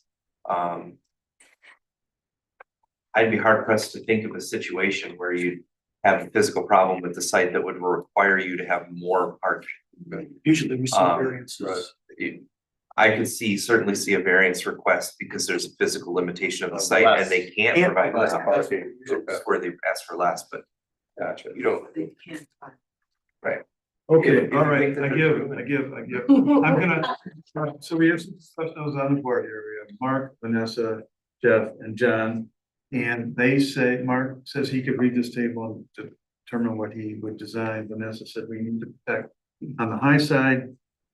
So I'm good to roll with it. Let's give it a try. And you can see how it comes out. So, what do you all think? The only hesitancy I have is and I think Mark actually made this point is, how do we know these ratios are appropriate? Yeah, Like, for example, that was my point. yeah, if I've got a 2,000 square foot box and I'm gonna sell coffee out of there, I probably, in order to be financially viable, I've got to probably have dozens and dozens of customers every hour coming in and buying $5 or $10 coffee. On the other hand, if it's a jewelry store and my average transaction size is $5,000, I probably have 2 or 3 customers. So I don't know how that gets accounted for in a table like this. Another thing to keep in mind is, we're going to the ZBA and asking for a variance might not be the best approach to this. I think what would be appropriate is, let's say that a business owner comes into town and they feel that they need to deviate from this. The answer would be coming back to the planning commission and saying the ratio that you have for, minimum and maximum for my business in town isn't working for me. Could we adjust the zoning code? And that's the option. And we would have that discussion here at this level. And John, these numbers look really familiar to me. I see these numbers a lot. So these are standards.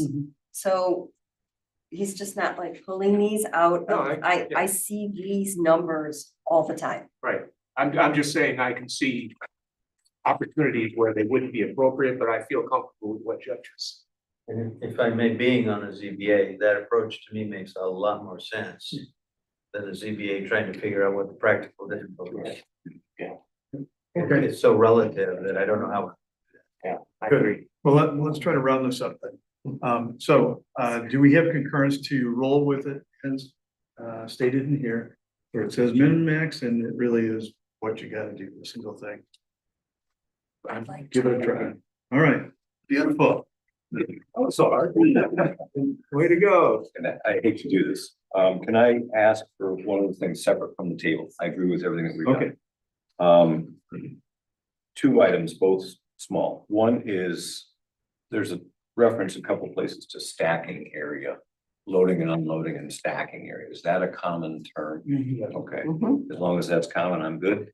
The other one is, call me paranoid, but I raised this before. Should we add a statement, something like, and I'm thinking this would occur right around line 104. This would be a separate statement. You tell me if I'm crazy or not. The use of ramps or mechanical lifts to enable vehicles to be parked above one another is strictly prohibited. I don't want anybody to get clever if they have limited space and they want to create more parking space. What if we added the word outdoor to that? That's fine. Do you think it'd be okay if somebody did that inside a Yeah, garage? that's my intent. They can do whatever they want within the What garage. line are you on? This would be a new sentence that would appear likely right around line 104. So like you don't want like a Carvana. I don't see where where's the ramp? thing. There's no, I think Adding a number Oh, 4. number 4. either add a number 4 or add this perhaps number 2. This is new language. Wouldn't that be a structure? Wouldn't that be a structure? Yeah. So it would have to come I back. I would think, I mean, I'm just picturing Carvana, how they have that structure with those cars that go up. I mean, that's a structure. Sure. I'm also picturing those hydraulic mechanical things where you can lift the car above another. Yeah. But it's relatively cheap now. Not bricks. Right, a metal thing that you can. Right. Yes. Bring it on the truck or something. Exactly. I can make one spot in the 2. I thought about putting one in my garage. Did you really? I don't have one, but I've. Okay, let's bring it back together here. Okay, I'll repeat it one more time. Sounds like I've got some takers here. Yeah. And you can adjust this, but here's my proposed language. The use of ramps or mechanical lifts to enable vehicles be parked above one another is outdoors, thank you, is strictly prohibited. Not just prohibited, but Strictly. Strictly. That's right. Do what you want in your garage. That's fine. All right. Does that wrap Article 6? Yes. Yep. Wrap. Congrats. All right, let's go to 7. This is the article that we're reviewing for the first time. Supplemental use regulations. John, do you want to tell us about the purpose of this article? Yeah.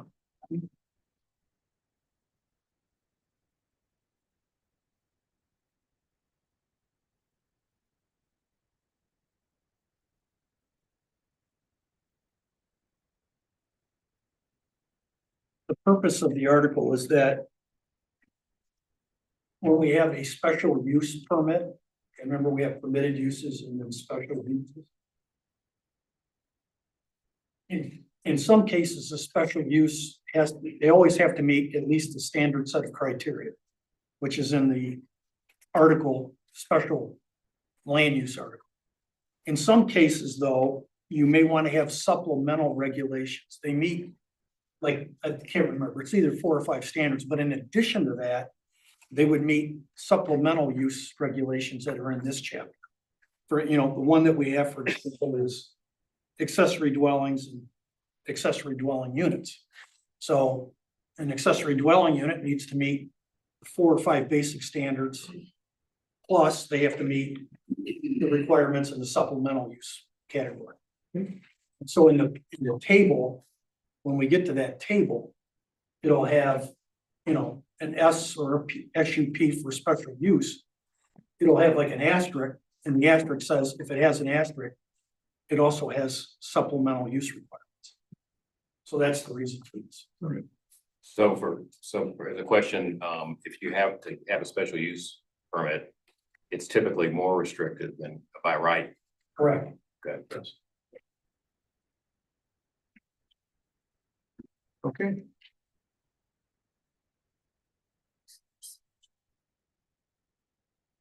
I have a couple of suggestions. This is kind of piggybacking on what Kenny was talking about. It's 721, I guess that's line 11. Amplified musical instruments prohibited. I don't know why we're specifically calling out amplified musical instruments. What we're really trying to do is prevent loud, obnoxious noises from disturbing neighbors. So I would say the way I changed it, but I thought Kenny's was fine too, is just music recorded or live, or any sound that would violate the city ordinance, blah, blah, blah. And then I also wonder, so maybe I should pause there. But I also wonder why we're talking about rooftop decks as opposed to traditional decks and patios. And I think the amplified musical and the one provision, we took it out altogether. yeah, So there's no reason for it to have it in here. So there, 7.2.1 should just take it out. it's totally removed now. Okay, that's good. It does come back again in 7. It does. It does. Correct. Just back to 7.1, Article 3 is where we decide which is by right and which is special use. So we're not here to decide tonight which district or which type of thing is by right or by special use. Correct. It's just whenever we end up deciding with special use, these are fine. Right. And some of these supplemental use things may be for permitted uses or Permitted by uses right too. uses also. It's just extra regulations Extra that apply in regulations. these scenarios. Line 46, John. Any accessory building, why don't we just strike that exceeds 1 story in any accessory building and just say any accessory building shall have similar architectural details? Something definitely reads wrong with that first sentence. Yeah, yeah. So I think if you just strike from that over to building. Well, hold on. Maybe. So if somebody just wants to build or buy a shed from the Amish guys and have it delivered and put it on a gravel pad, do we really need that to have hello windows and Marvin, this and fancy siding? No, you know. And that's an accessory building. Right, but the way it reads right now, it's any accessory building that exceeds 1 story or any accessory building. That's the way it reads right now. Yeah. So either maybe you strike any accessory building under 1 or over 1 story, yeah, shall have similar architecture. If I can make a recommendation, I think what this is coming from is we have a couple of scenarios where accessory buildings in the 2005 code could require special land use approval by the planning commission. And those were situations where an accessory building was 2 stories tall, or an accessory building had living quarters within it, things of that nature. So what you could do is maybe say any accessory building requiring special land use would need to meet the same architectural design as the primary structure. And that would still provide the opportunity where somebody that just wanted to get an Amish shed or something would have a little bit more leeway in the architectural standards of that building. Yeah. If you're open to that. I'm good with that. That makes. Does that make sense? Does that make sense, John? I think the way I was looking at this would be to strike after 1 story and any accessory building. So it just says any accessory building that exceeds 1 story shall have similar architectural details, and that's how we've been able to rate and evaluate guest houses. So if they're 2 stories, then the way it's written in the old code and carried over here, the guest house would have to have similar architectural details to it when we do the review. So I think by getting rid of and any accessory building and just say any accessory building that exceeds 1 story shall have similar architectural details. Yeah. So that will. That's exactly what I read that way. So that's saying if somebody put a, Wait a minute. guess, oh, sorry, Yeah, I think we gotta, what if somebody just put a guest cottage? 1-story guest cottage. There Or is no garage. second story. But if we said any accessory building exceeds, so. We want a guest cottage to look nice, right? But what Jeff said. Say what you said again, Jeff. What I said was any accessory building that would require special land use approval. But that would then again kind of go back to what are we gonna determine needs special land use approval or not? Okay, how about a So- variation that would be any accessory building that could have occupation? That's an ADU. That's. Well, I know. Okay, I have an idea. okay, bring it. Accessory buildings that are 2 stories or exceed a square footage of fill in the blank. All right. Is that covered? I do think that, if I remember correctly, when Jeff first referenced how this came about, and it was because we were getting requests for accessory dwelling units over existing garages and stuff like that. So they're getting bigger and, taller and all that kind of stuff, and they're adjacent to other neighbors and all that kind of thing. So that sort of drove why they should be the similar and not something jarring. But I would suggest that if it's a single story building and someone had, a smaller backyard and they wanted to have a small, cute little ADU back there. That why do we care what style they build it in? Can it just be, it could be, nice wood columns with beautiful glass in it. Completely, that opens up to the outside because it's so small, you want to bring the outside in, blah, blah, blah, all that stuff. Why do we care what it looks like? If it's 1 story and it's small. Just as an architect, I like the challenge of doing things differently sometimes. So that's just my stance on that. I definitely do. And there's also quite a few, prefabricated structures, nice and small things, Amish times 100 that can come in that are just spectacular, great design. But they tend to be contemporary.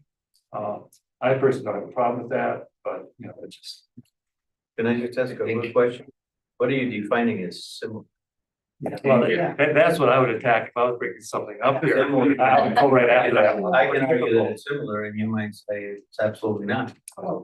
Other people that have been in the community longer than me might have other thoughts, but anecdotally, my understanding is the reason this language was added was to prevent corrugated metal siding pole barns. Yeah. That were used for further uses, like would we want to see somebody bring in an ADU that was just corrugated metal siding? Or a 2-story structure, it was, so we're keeping the language pretty open with similar architectural details. But that's still pretty broad in of itself there. But it's at least limiting where we can say, hey, you have this nice colonial home. We prefer not to see, a shipping container turned into a structure. Yeah, I can understand the shipping container, even though I've used them a lot, and I think they're pretty cool. I can understand that in Harbor Springs, I'm okay with that, but just, I don't know, I just feel like we're telling people what they, not only what they can and can't do with their property, to some degree, that's what zoning's for. You know, serves a greater good, and all that kind of stuff. But once you start telling them what something's gotta look like, you know, I'd almost rather have language going the other direction where we do say, and I think we do say this, you know, like shipping containers are not to be used or a part of it. There's a lot of words that can describe what we don't want. And maybe I would suggest that's something to think about. Instead of describing what we want, describe what we don't want, be specific about it. Like an industrial look or, you know, non. Yeah, there's words that can be used, but it's just another way to look at it. I'm not gonna follow my sword on this. No, I it's a good point. Okay, as the person that's got to amend this, where are we at? Because right now I have any accessory building that exceeds 1 story shall have similar architectural details. Is that where we're at, or are we talking about revising? Why don't we, maybe we could stick with that. And then we give a bit more leeway on a single story. Yeah. Building. Except for the signal. I'm not sure that's there anymore for a single. For a single, no, it's not. Yeah, because you're specifying just that exceeds 1 story. One exceeds 1 story, it's gotta be. To me, the same argument. Yeah. Well, it's kind of in the current code, because when we get guest houses that are 2 stories. Yeah. We make sure that, you know, the proportionality of the windows and the doors and Yeah, the fenestration. I'm okay with it once they get big, you know. just thinking. Once it's visible over a Yeah, fence or something. I'll go. Yeah, I would tend to, let's go, stay conservative and maybe keep that requirement in there, which is I would like less regulation. Okay, 111, we could probably strike that, that's refers to the amplified music again. Where's that at, Bob? Line 111, Right, 111. item number 2. Right. Go back to line 56, we finished with that, or? I Line think we- 56, I mean, that's just a placeholder for the zoning districts that we will have in the future. Yeah, I've already got Yeah, that. Chuck. Okay. Yeah, I made notes like that throughout this entire section. This is obviously all dependent on what we Right. ultimately decide is acceptable.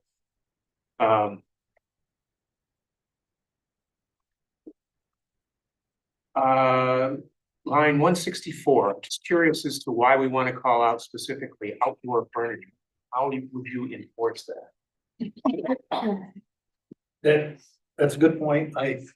Personally, I would take out outdoor furniture and other features of the project. I'd take that phrase out. Okay. Well, but. And this is, wording like this drives me nuts.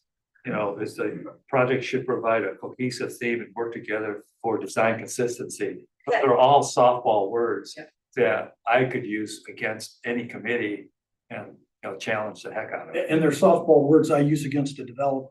Exactly. I like the softball word. Especially architects. I like the softball words.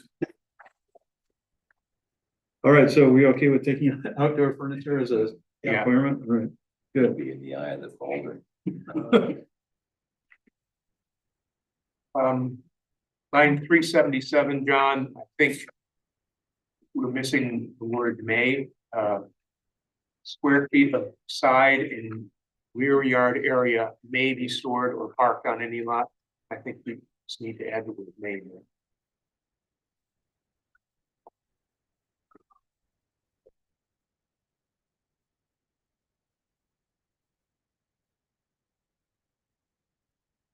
I'm not finding it. I'm not finding. I'm not finding it either. What line? Okay, I was moving on, so line 377. It starts out Except with that the word the may. zoning administrator may extend temporary permits allowing the parking of recreation vehicle in a rear yard on a private property not to exceed a period of 2 weeks. That's line 377. Yep. Not my line. Well, he's got an old word version. You might have added lines with your edits. Okay, so this is 7 to 12 outdoor storage motor vehicles. Paragraph D, Oh, yeah. 1, 2, 3, third line. Square feet of side and rear yard area may be stored or parked. So I suggest, Okay, there you go. Yeah. don't know why that number is changed, but if you've added. Oh, Yeah, that's probably what it is. I do want to go back to the softball words. One other thing I want to say about that is that with softball words like this, it does give you something to argue and to try to create leverage and to guide a project when it's being presented. But those words can also be used against us because other people have different definitions.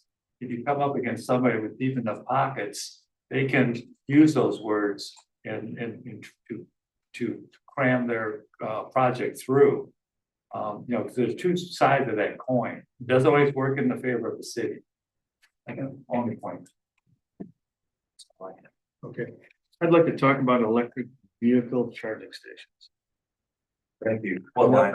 No, I'd like to talk about the intent, which I have as line 171. What my number? 171 EV charging stations.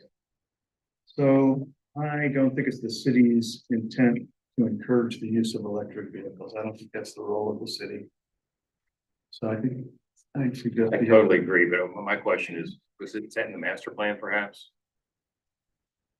It is, yeah. Yeah, it is. So I mean, I'm thinking that, well, we have to have it in here, but I mean, I would rather not have it in. Sure.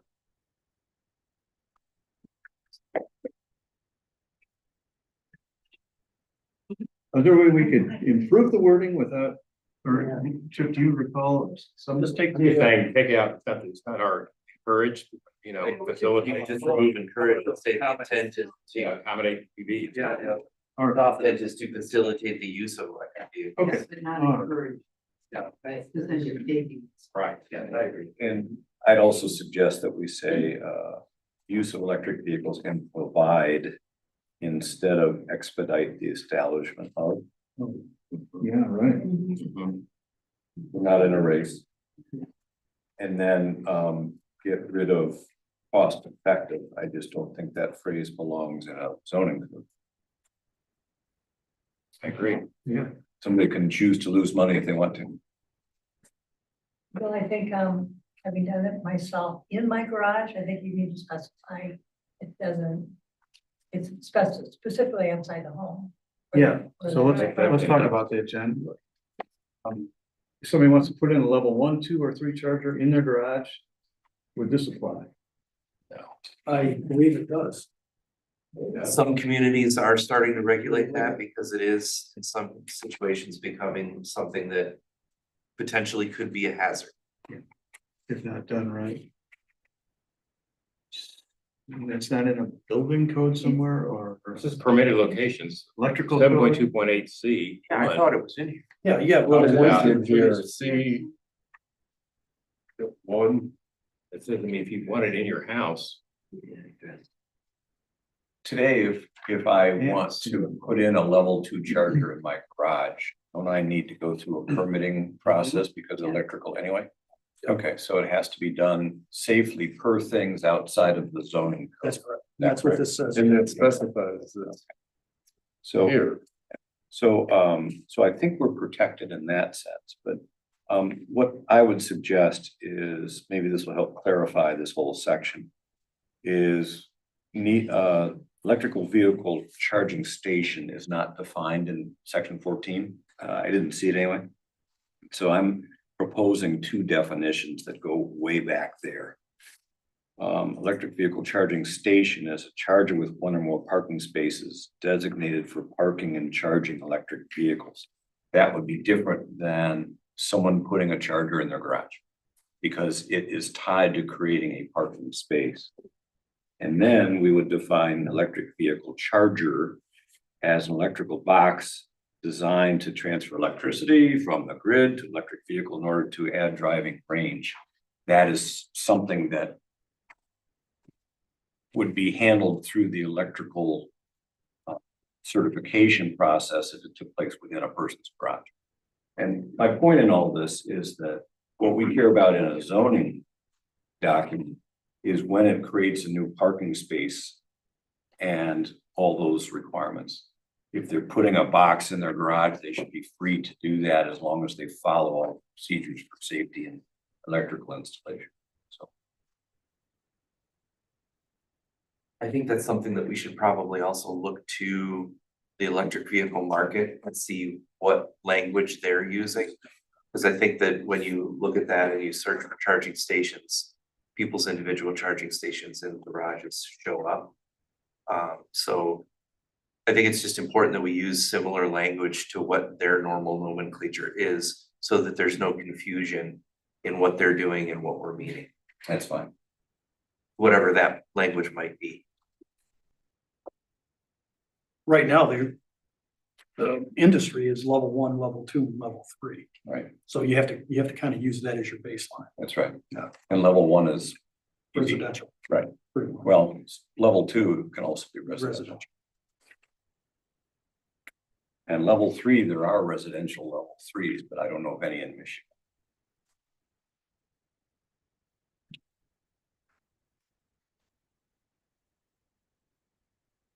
So would the group agree that we set up those definitions? And per Jeff's points, we make sure the language is comparable to standard language for the industry. That sounds good. Can you do me a favor? Just can you email that to me? Certainly.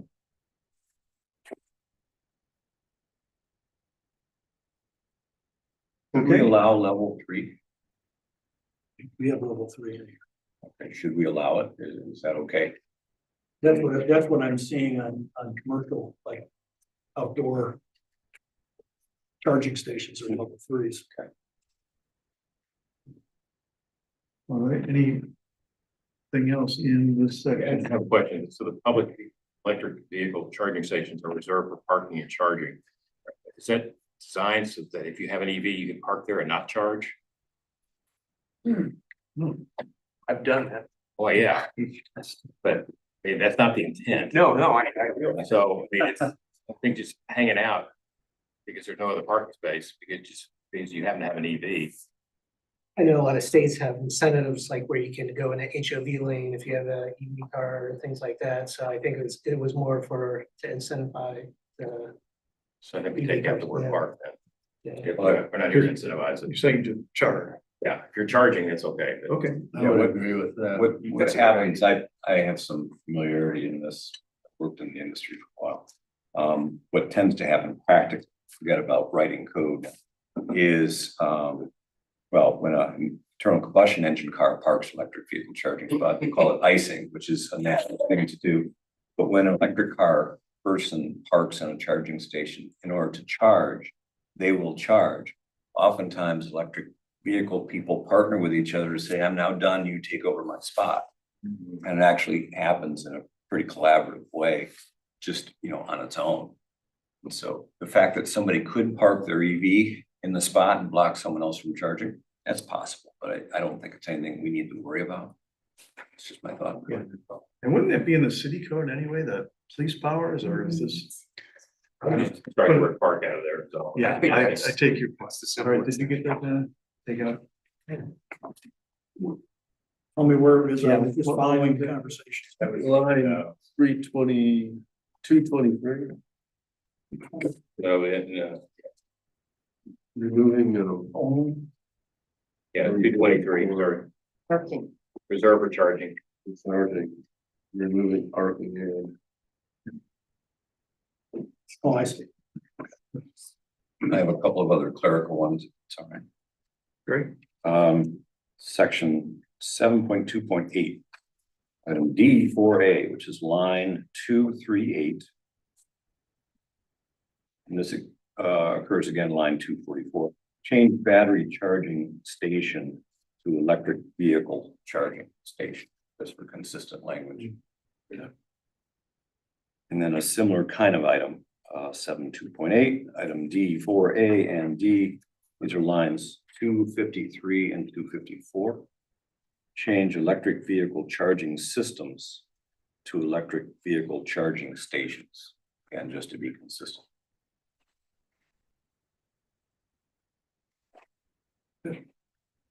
Thanks. Great. I'm not sure I agree with that last one. So I think that's more talking about the electrical hardware and installing it in accordance with electrical codes. I agree with it.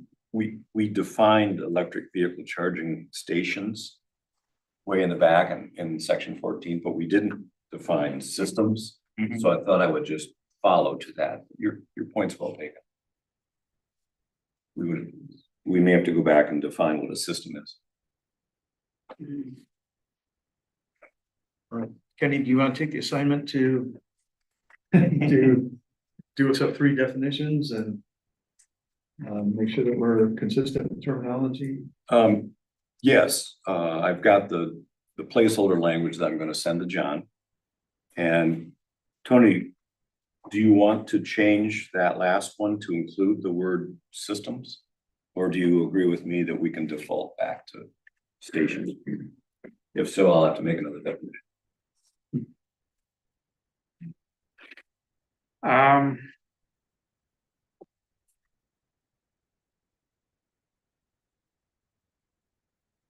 I think it should be systems.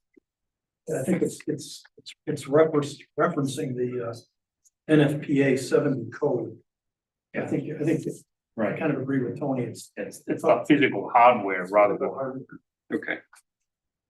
So I have a homework assignment. That's fine. Thank you for taking that on. Sure, I support that. All right, anything else in Article 7? I have a couple of things that I noted.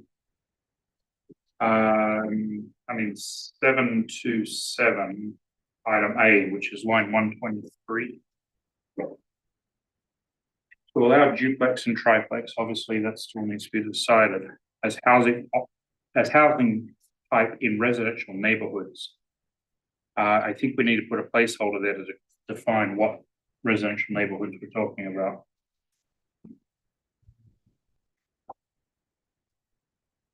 They referring to all residential neighborhoods? Right, or not, yeah. I don't think the intent is to allow them in all residential neighborhoods. So we should define which ones when we get to that point. Yeah, for sure. That'll be in the chart. I think we defined that in Article 3, correct? That's right. Sure.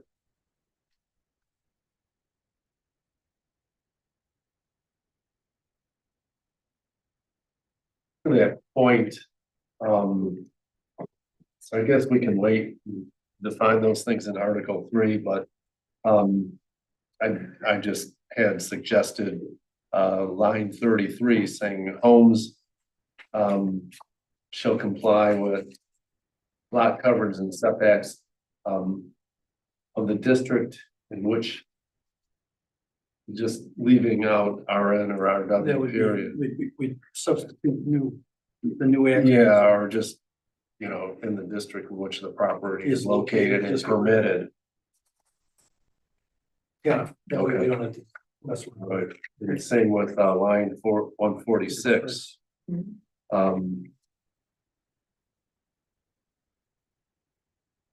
Because that's gonna be specified in That's Article simple. 3, so Yeah. just in the districts in which it's located Yeah. and permitted. Tony, you have anything else? I do have a couple others. So this is line 217, I hope. It's in EV charging stations, D1B. Line 217.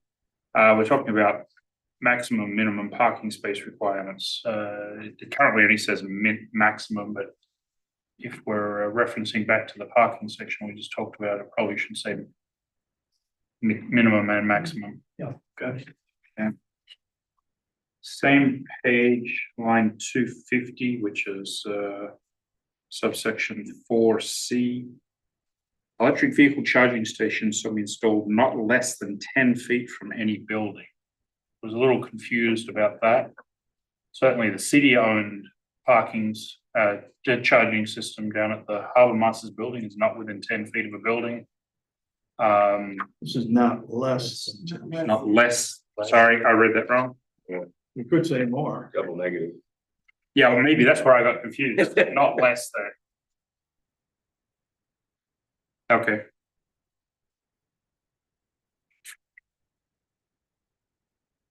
Anything else? Article 7. I had, under, excuse me, home occupations. Thank you, under home occupations, 7.211, number 5, which would be kind of lines 357, 358. Adding light. The things that could be offensive, maybe outdoor storage of equipment, I don't know, some of that is probably covered in. Comparable nuisances include that, or? Yeah, I guess so, but we're specifying other things. Right. And light could be one of those, just knitting. Light, in the evening or whatever, I don't know, that's unusual or. People or outdoor storage. like to include the word light. I don't know. Maybe not. Didn't we cover that in some of the landscaping things? Might have been just for a special use, or, I mean. Yeah. I think you could add lighting here. Clearing, like, People are sensitive. you know. Shoot. Like, Okay. outdoor storage of equipment.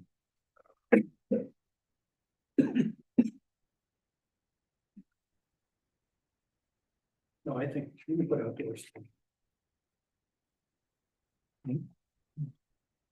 All right. I have two more. Oh, okay. Line 333. This is just a clerical thing. Suggest that you separate the Shea complex and then make it item number 3. Again, this is line 333. Cleaning up the layout there. Okay. The other one's a little bit bigger, line 363. I would suggest that this section read the way it does, but we also include, in addition to motor vehicle, we include watercraft. A big boat on a piece of property. That's a good one. And I mean no ill will, but there is an example of this now.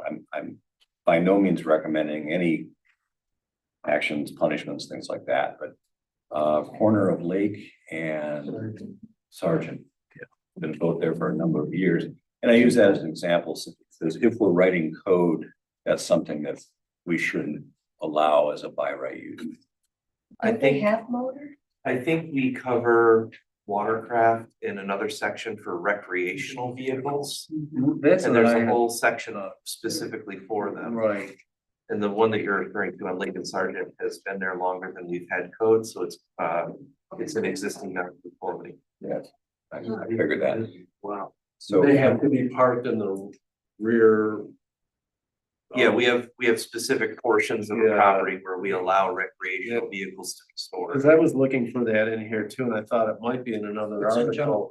It's in, Okay. yeah. Okay. It's on our, All right. okay, That included RV as well. Yeah. that's fine. If that area covers it, I'm looking to protect against the extreme where somebody parks a boat and calls it a house, lives in it. it's in section. And I believe we do specify in recreational vehicles that they cannot be occupied. Okay, thank you. I'm all set. Sounds like we're rounding out on Article 7. I got 2 more. Okay. I'm on line 411. Antenna for receiving video programming signals. There's a little bit of a contradiction here. The title says video programming signals, and this next line talks about radio and television. And then at the end of the third line, it talks about satellite dishes. So I think there's just some inconsistencies in the terminology that's being used. It's in the current code. So it must be good. No, we pulled it out of the current code.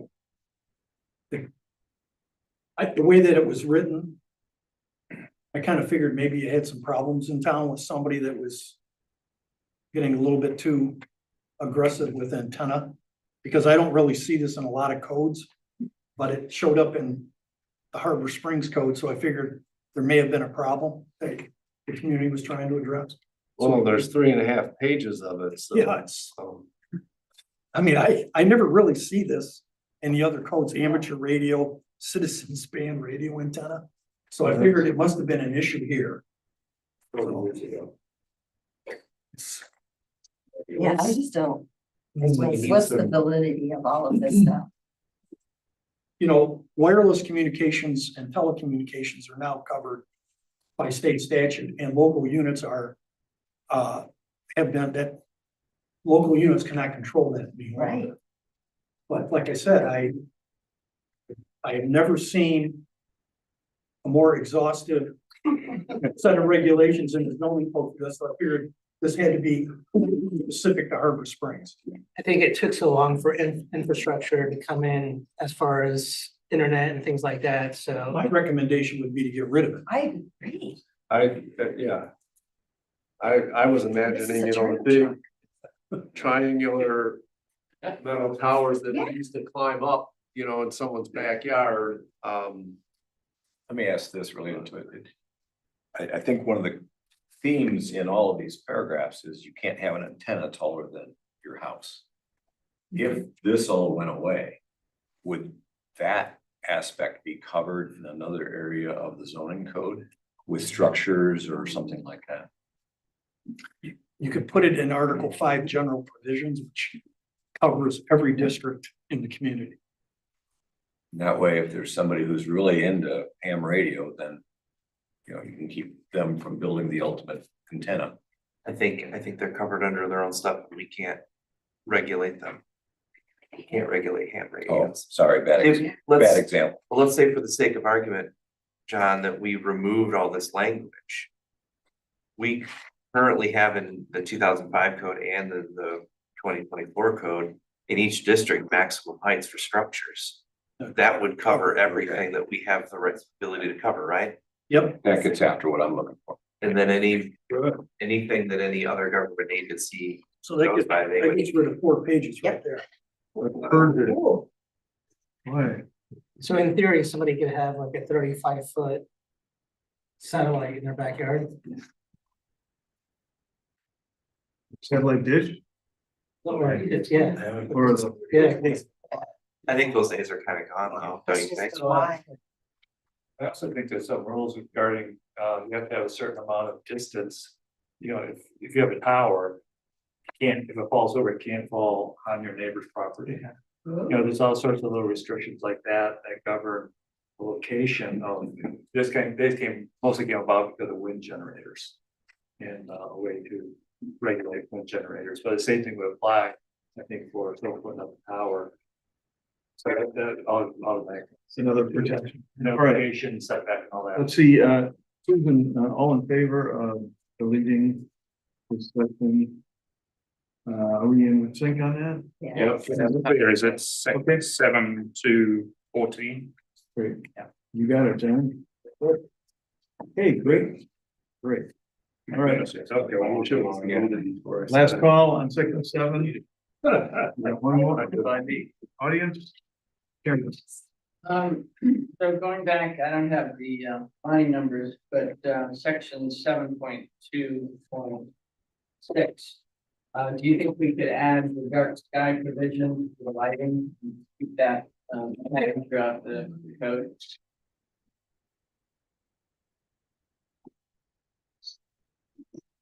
And that, we had it, Oh, I'm sorry, it's number 3, 7.2.6, number 3, Number three. A3.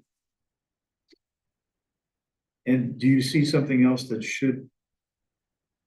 Some other description or other, No, just add the dark, just dark sky protection, whatever the provision is for that. It's fairly, it's brief. It just says pointed downward and shielded. Do we just make it a Section little bit more complete? yeah, I don't know how to do it. Yeah. John does. That dark sky elsewhere in the Yeah. code that we could link this to. I can just say lighting shall be dark sky compliant. And shielded and pointed downward, not to create a nuisance to adjacent properties. We covered And then, a fair amount of that in one of the previous. In the site articles. development. Yeah. What and else? then you got? on, page 94, section 7.2.12, D. Maybe A and D. So if you had a big lot behind IGA, you had two sheds, two accessory dwellings, or two accessory buildings, and then a house, maybe a two-story house. You can have 4 RVs. And then you have, I just don't know how the city can protect us against people house guests living in the RVs. And it seems that 4 RVs parked on a lot is a lot. Karen, this section is not referring to RVs. RVs are covered under another section is it the general provisions? Article 5. Article 5, and we refer to those as recreational vehicles. So this is just referring to motor vehicles, so cars parked. Basically, what this is saying is there's a limitation that you can't park more than 4 cars. Mistake. Thank you. Yeah, that's okay.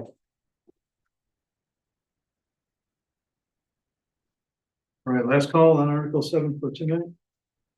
Now, you're gonna quote me on this one. Yeah. There you go. But, Article 6. Sorry, Article 6. Where is it? I'm trying to find it here where we removed the, reference to the RC. We went to the EPA, is that? Yes, Okay. I thought I'd go by. Okay. I'll make sure it happens. And Vanessa suggested something. That was. I can't. Towards the end, I think. Yeah. I saw that. Line 619. 620. 620. I put in EPA best practice. Yeah, thank you. But who knows? There Who might not be an knows? EPA. But that's what we're using. Yeah. Works. Maybe gone today. Okay. Here we go. Article 9, special land use approvals, last assignment for the evening. Just a point of order. Michael and I were wondering, did we cover the red lines that we've already created in section 8? My brain is No. wishy, but I don't think so. so we should either do that tonight or another time. We actually, I show we did that on March 6th. There was only a couple, Oh, there were correction to it? there was like. Oh, like a corrections couple- to the corrections. There was couple corrections to the corrections. Okay, And that's why it's. okay, I'm good. Press on. Good. Okay, Article 9, John. Article 9 is special land uses. And remember, we have permitted and special. If it's a special land use, it has to, primarily what this section lays out is the standards for review. So anything that's a special land use has to meet the standards for review in this section in order to be approved. And there's A through H are the standards. And then the balance of the chapter is planning commission review procedure, public hearing, motions, and record of actions. So it's pretty short. The real key on this is to look at make sure you like the review standards. Because that's how the cases will be evaluated against. What have we done in the past in terms of review standards with like H to not cause injury to the value of the other property? How we determine that? Well, Chip, I looked that up in the old code. Yeah. And they have the adjective substantial in there. So it says in the old code shall not cause substantial injury to the value. So this could be any injury. Pardon me? So we've lowered the standards from substantial to We just kind of injury. raised the standard like, well. Well, I mean, Right. we have an easier way to say no. Correct. Right. And I highlighted that one too. That seems extremely punitive. Boy, I don't, you know. If we're gonna do that, I would favor having the word substantial in there. You're on Is there line. something between 0 and substantial? Either. Yeah. Where, which On line? line 50. 50? 50. Oh, in H, okay. I think regardless, it's a pretty, even substantial can be a pretty subjective Oh, yeah. term. Substantial to me may not be. Exactly, you know, I kind of, like an F, I kind of struggled with, you know, leaving the word excessive in there and just removing that. You know, because again, that could be subjective as well. What's, you know, We're gonna have that. excessive public expense to some may be very different. I think that we need to have some type of a word, whether it's excessive, exceptional, something that's gonna differentiate, because any property owner has some limited ability to negatively impact their neighbors, right? If Bill and I are neighbors, I own the house in front of him, and he has to look past my property to get his view of the water. And I decide that I'm going to grow a tree or a hedge or something, and that ends up growing tall enough to eventually impact his view, I've potentially negatively impacted the value of his property. So we should have some type of a language in here to differentiate between what a normal property owner that has a by right use can do versus what somebody with a special land use can do.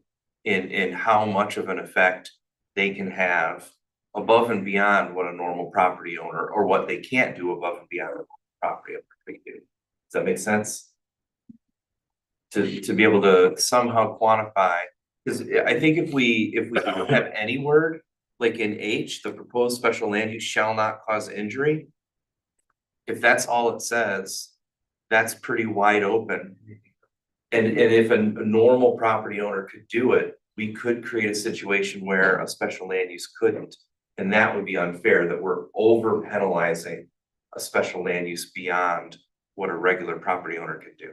So in this case, you think excessive or substantial needs to be put back in it? Some type of a word, whatever we're comfortable with, or some other phrase that we can rely on that, you know, shall not be more burdensome than permitted uses. Something that can kind of define and provide us some language to say there is a potential issue here that needs to be addressed. Or some type of language that we can similarly use to say a regular property owner would be able to do that anyway, so we can't really hold this against them, right? And a great example of that is there may be a situation where, let's say that, again, Bill and I are neighbors, I'm looking at doing some type of special land use. He has a concern about how that might negatively impact his property. And it's a view issue. Let's say that I'm putting in a bed and breakfast, I'm gonna have a 6-car parking lot because that the other section of the code requires me to do that, so I'm not creating a parking issue on the street. But if that parking lot is within view of his property, he might have an issue and it impacts his value. But a corrective action plan could be that I put in a hedge or a fence or something to block his view of the parking area, which any regular property owner could do. But the argument could also be made that even a fence could negatively impact or injure somebody's property if they feel that that changes the use of their property in some way.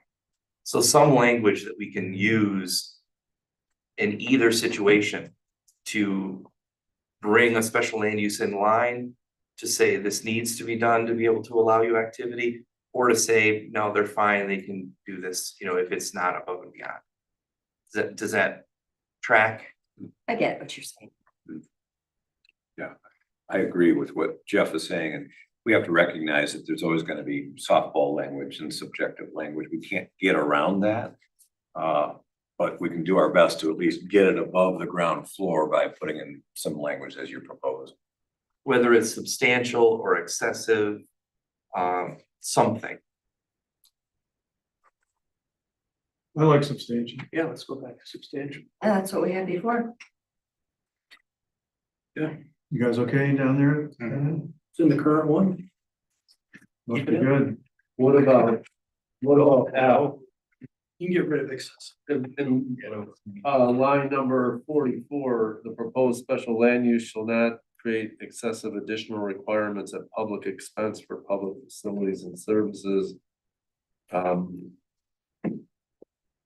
Yeah, but What's- there, if you get rid of excess, I mean, any kind of development is gonna going have some to additional do it. So, and everybody has that right to be able to go into the storm and have water and so forth. So it's just when it becomes excessive.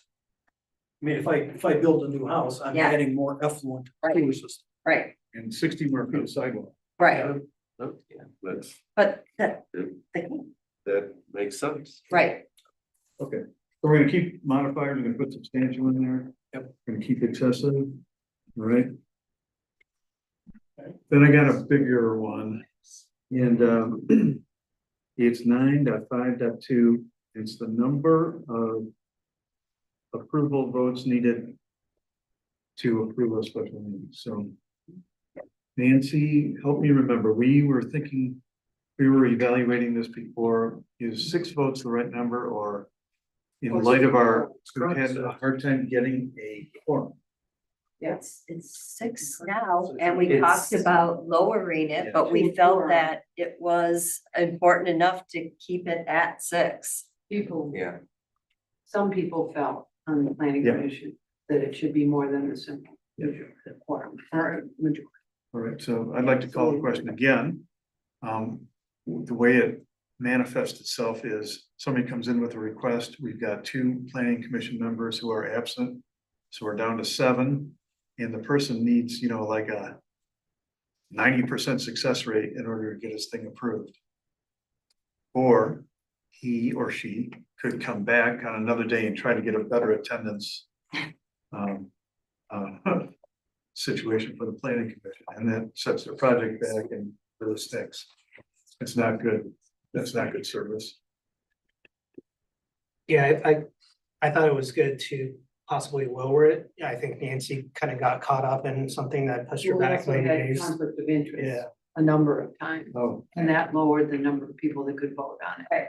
So even if there were enough people here, one person, it was a project of Mark's or whatever, then we would lower again, and things got put off for a number of months because of What's the minimum number of people for a quorum? 5. it. We, putting on our Wayback hat, we did have a pretty in-depth discussion about this. We looked at what a lot of other communities do. And it ranges, but typically it is harder to achieve for most communities, special land use approval than a regular site plan. But we've seen that range. I think some communities will do a majority of the full board, which would then basically be, like 4 or 5. I think you don't want to go to a percentage of the people present, because then if you only have a quorum of 5 people, and then you only have 3 people vote yes, then for a regular motion, that would be successful. But for a site plan, now you've had 3 people of a 7 people board, you may not have gotten the same answer for the full board. So either a super majority, like a 2/3, which is basically what this is. A lot of communities have that, or a lot of communities will do a majority of the full board. But there's It would be 100 5 ways or to do this. It would be 5 or 6. Yeah. So kind of historically, have we said no to many special use permit requests? No. And is it in the best interest of the city to kind of be 50-50 on that, or just historically? Have you during your time there? During my time here, we had a couple situations, I think, where if it had come to a vote.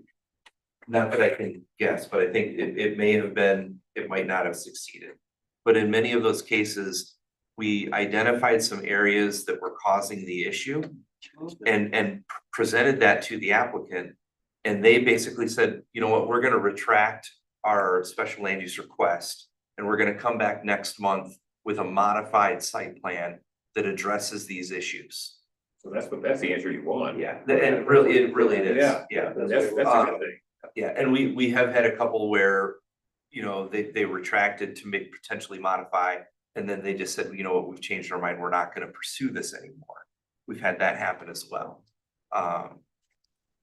But realistically, the issue of not having 6 to do that doesn't come up that frequently. It did in a case, and unfortunately, because of the situation, I think it ran for a couple meetings in a row. Three. Yeah, and I think we Yeah. ended up having to we did a special meeting to try and make sure that we had people there. Well, and in this climate, you also run into issues with the build, you know, when you can do the project. Yeah, it's such a small building season for sure. So that was one of the things that triggered the discussion about. But I'm just, you know, kind of generically, is it in a city's best interest to have like that come out 50-50? 50% of the time they say yes, and 50% would say no. Does it matter? I think. Okay, I mean, is that kind of where we want it to be? It's really not a matter of project to project. Yeah. Comparison project. I think it's the quality of the submission and how well they've addressed the potential issues that could be there. I think also then it's a measure of how well the community is in favor of that type of a project. And I think if a community doesn't have a great idea of whether or not they want to do something, a good way to test it is to put it in the code as a special land use, to then see through submittals how well it's being accepted.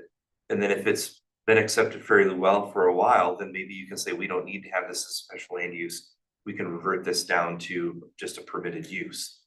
You know, it can be a gauge of how much the community wants to monitor certain types of projects.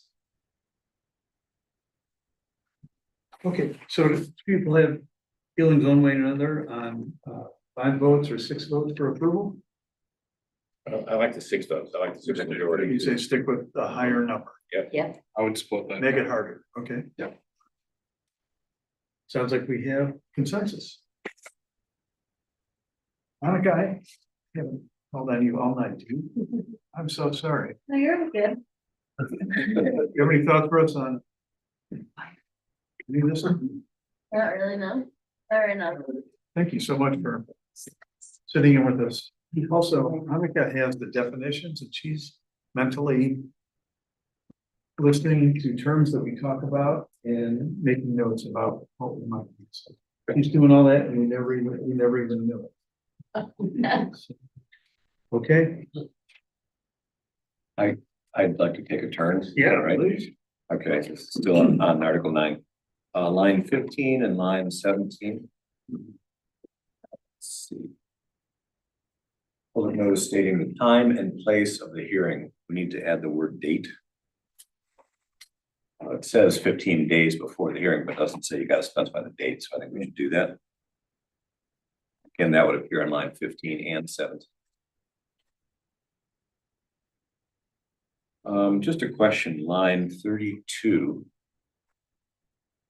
We use neighboring uses and adjacent uses. I just need a little help as to what we mean by that. Well, adjacent are next door, common property lines, and then neighboring uses would be within the area of influence. Okay. Not necessarily next door, but Not in the necessarily. realm. It could be of across the neighborhood. street. And again, those sound like they might be common terms, is that They are correct? common terms.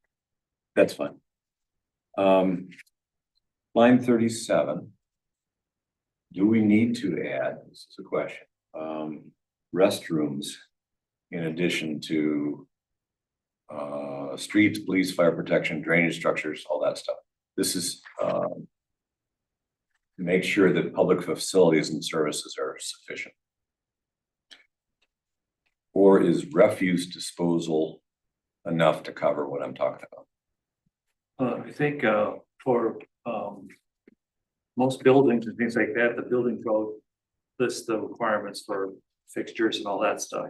That's already covered. Okay, so that'd be covered. That's good. Line 99.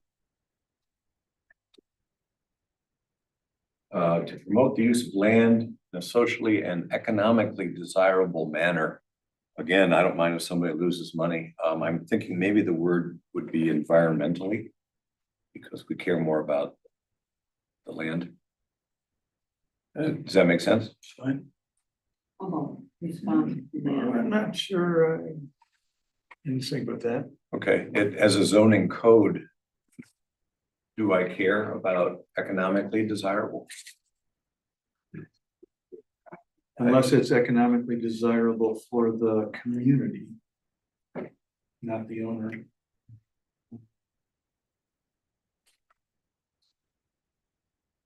Any other thoughts? This is item 9.5.4D. I mean, I think B covers the Yeah, the environment. I environment. mean, I'm all about shoving it in more, but B kind of protects it's the Okay. environment on that one. That's fine. And I read it economically as economically desirable for the city. Okay. Yeah, I think the key thing here is these are reasons that we may impose a condition on an applicant.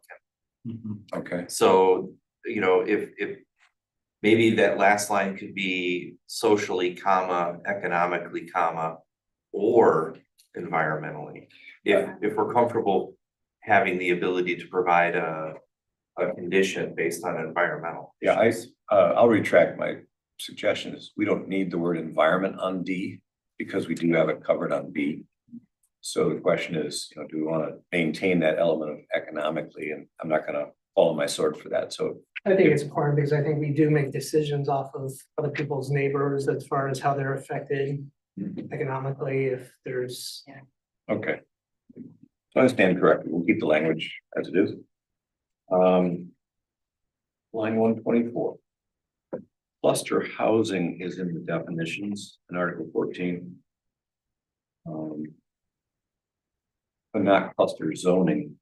Just wondering if we should adopt one or the other so that they align with each other. I think they say the same thing. I'm not sure. Anna, can you give us a ruling on cluster blank?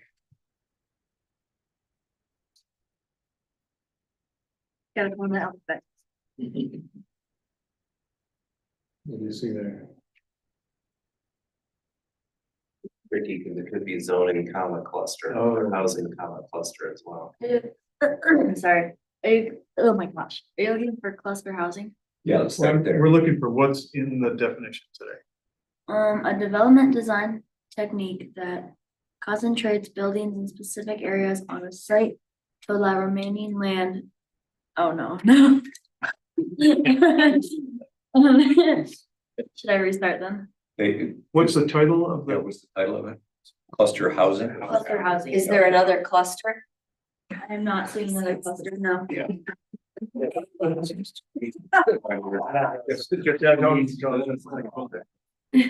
Yeah, I agree with Annika. I don't believe there's cluster zoning defined, but there is cluster housing and there's a passage there that's fine.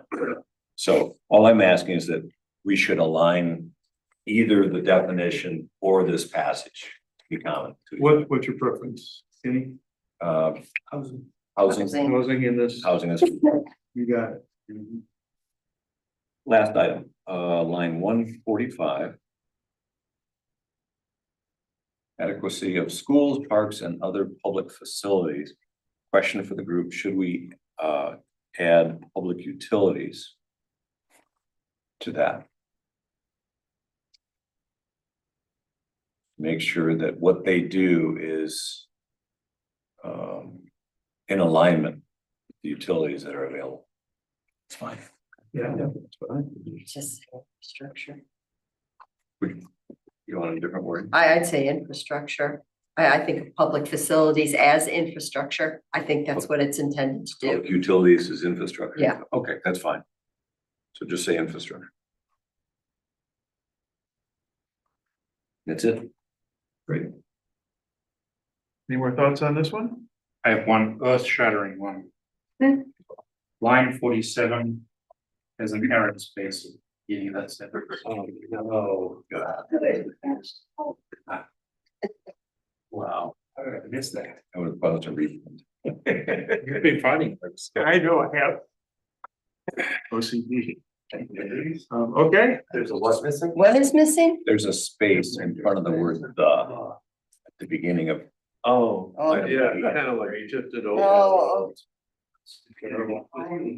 I thought I was too. Just save a little bit of paper there. That might bump it over to the next page. all right, good work, everybody. And would you like me to tell you about what comes next? Aaron Yeah, has sorry, I next have a meeting? comment. Well, let me tell you about our meeting. Oh, I'm sorry, is this on? Yeah. Okay, So can you explain, we've had a lot of people asking us, why we would do cluster housing? We have PUDs, we have PDs, we have SLUs. So can you explain to us the reason for the cluster housing? Yeah, it's in the state statute.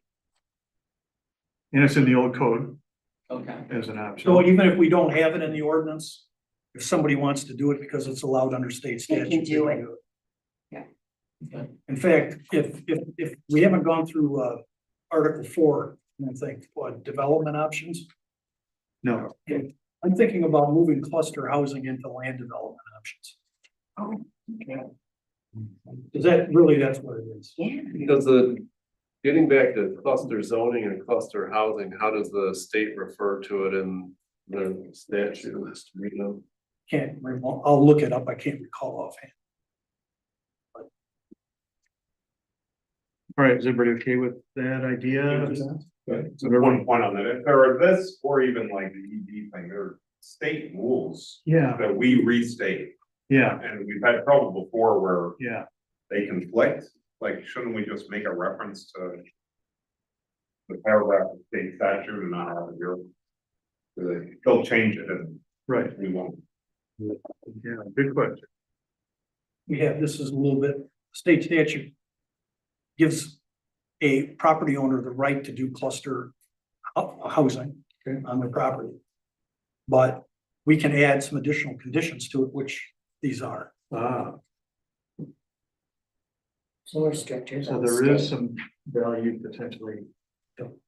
Because we want it stricter. But where's it defined? If it's defined in the code, should there be a reference to where it's defined in state law? I can quote the MCL, it's not a big deal. Okay. So the thought would be to quote that section and then say, these are extra, or where our extra conditions are. Yeah, because you're subject to that if it's state law. Yep, got it.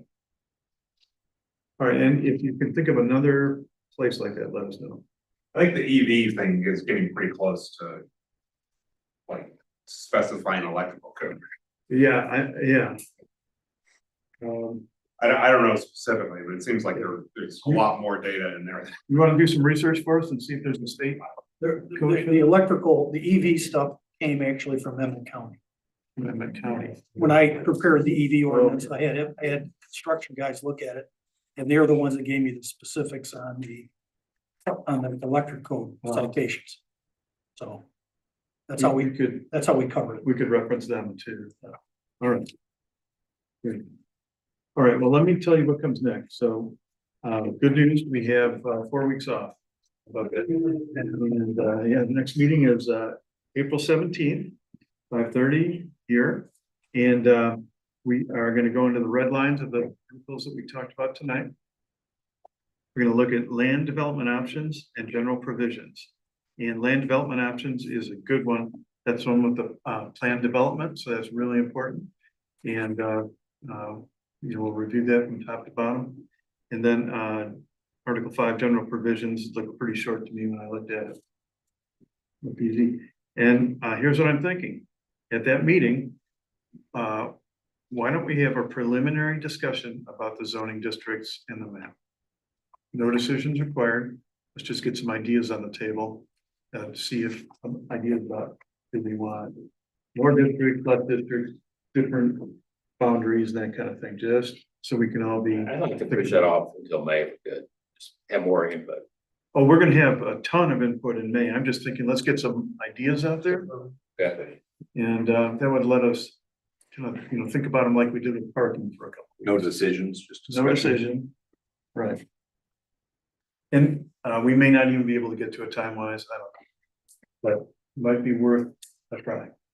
So we do have a request that came in today. We will be having a public hearing for a special land use request at the April 17th meeting. All right, we get to try out, we get to try out the old code. Great. Great. So then we may run out of time anyway, we may not be able to do this, but everybody be thinking about changes that you might want to make on them. All right. That's the plan. We have a good 4 weeks off. And we'll see you there. Any last comments in the room or online? Nope. Meeting's adjourned. Good work.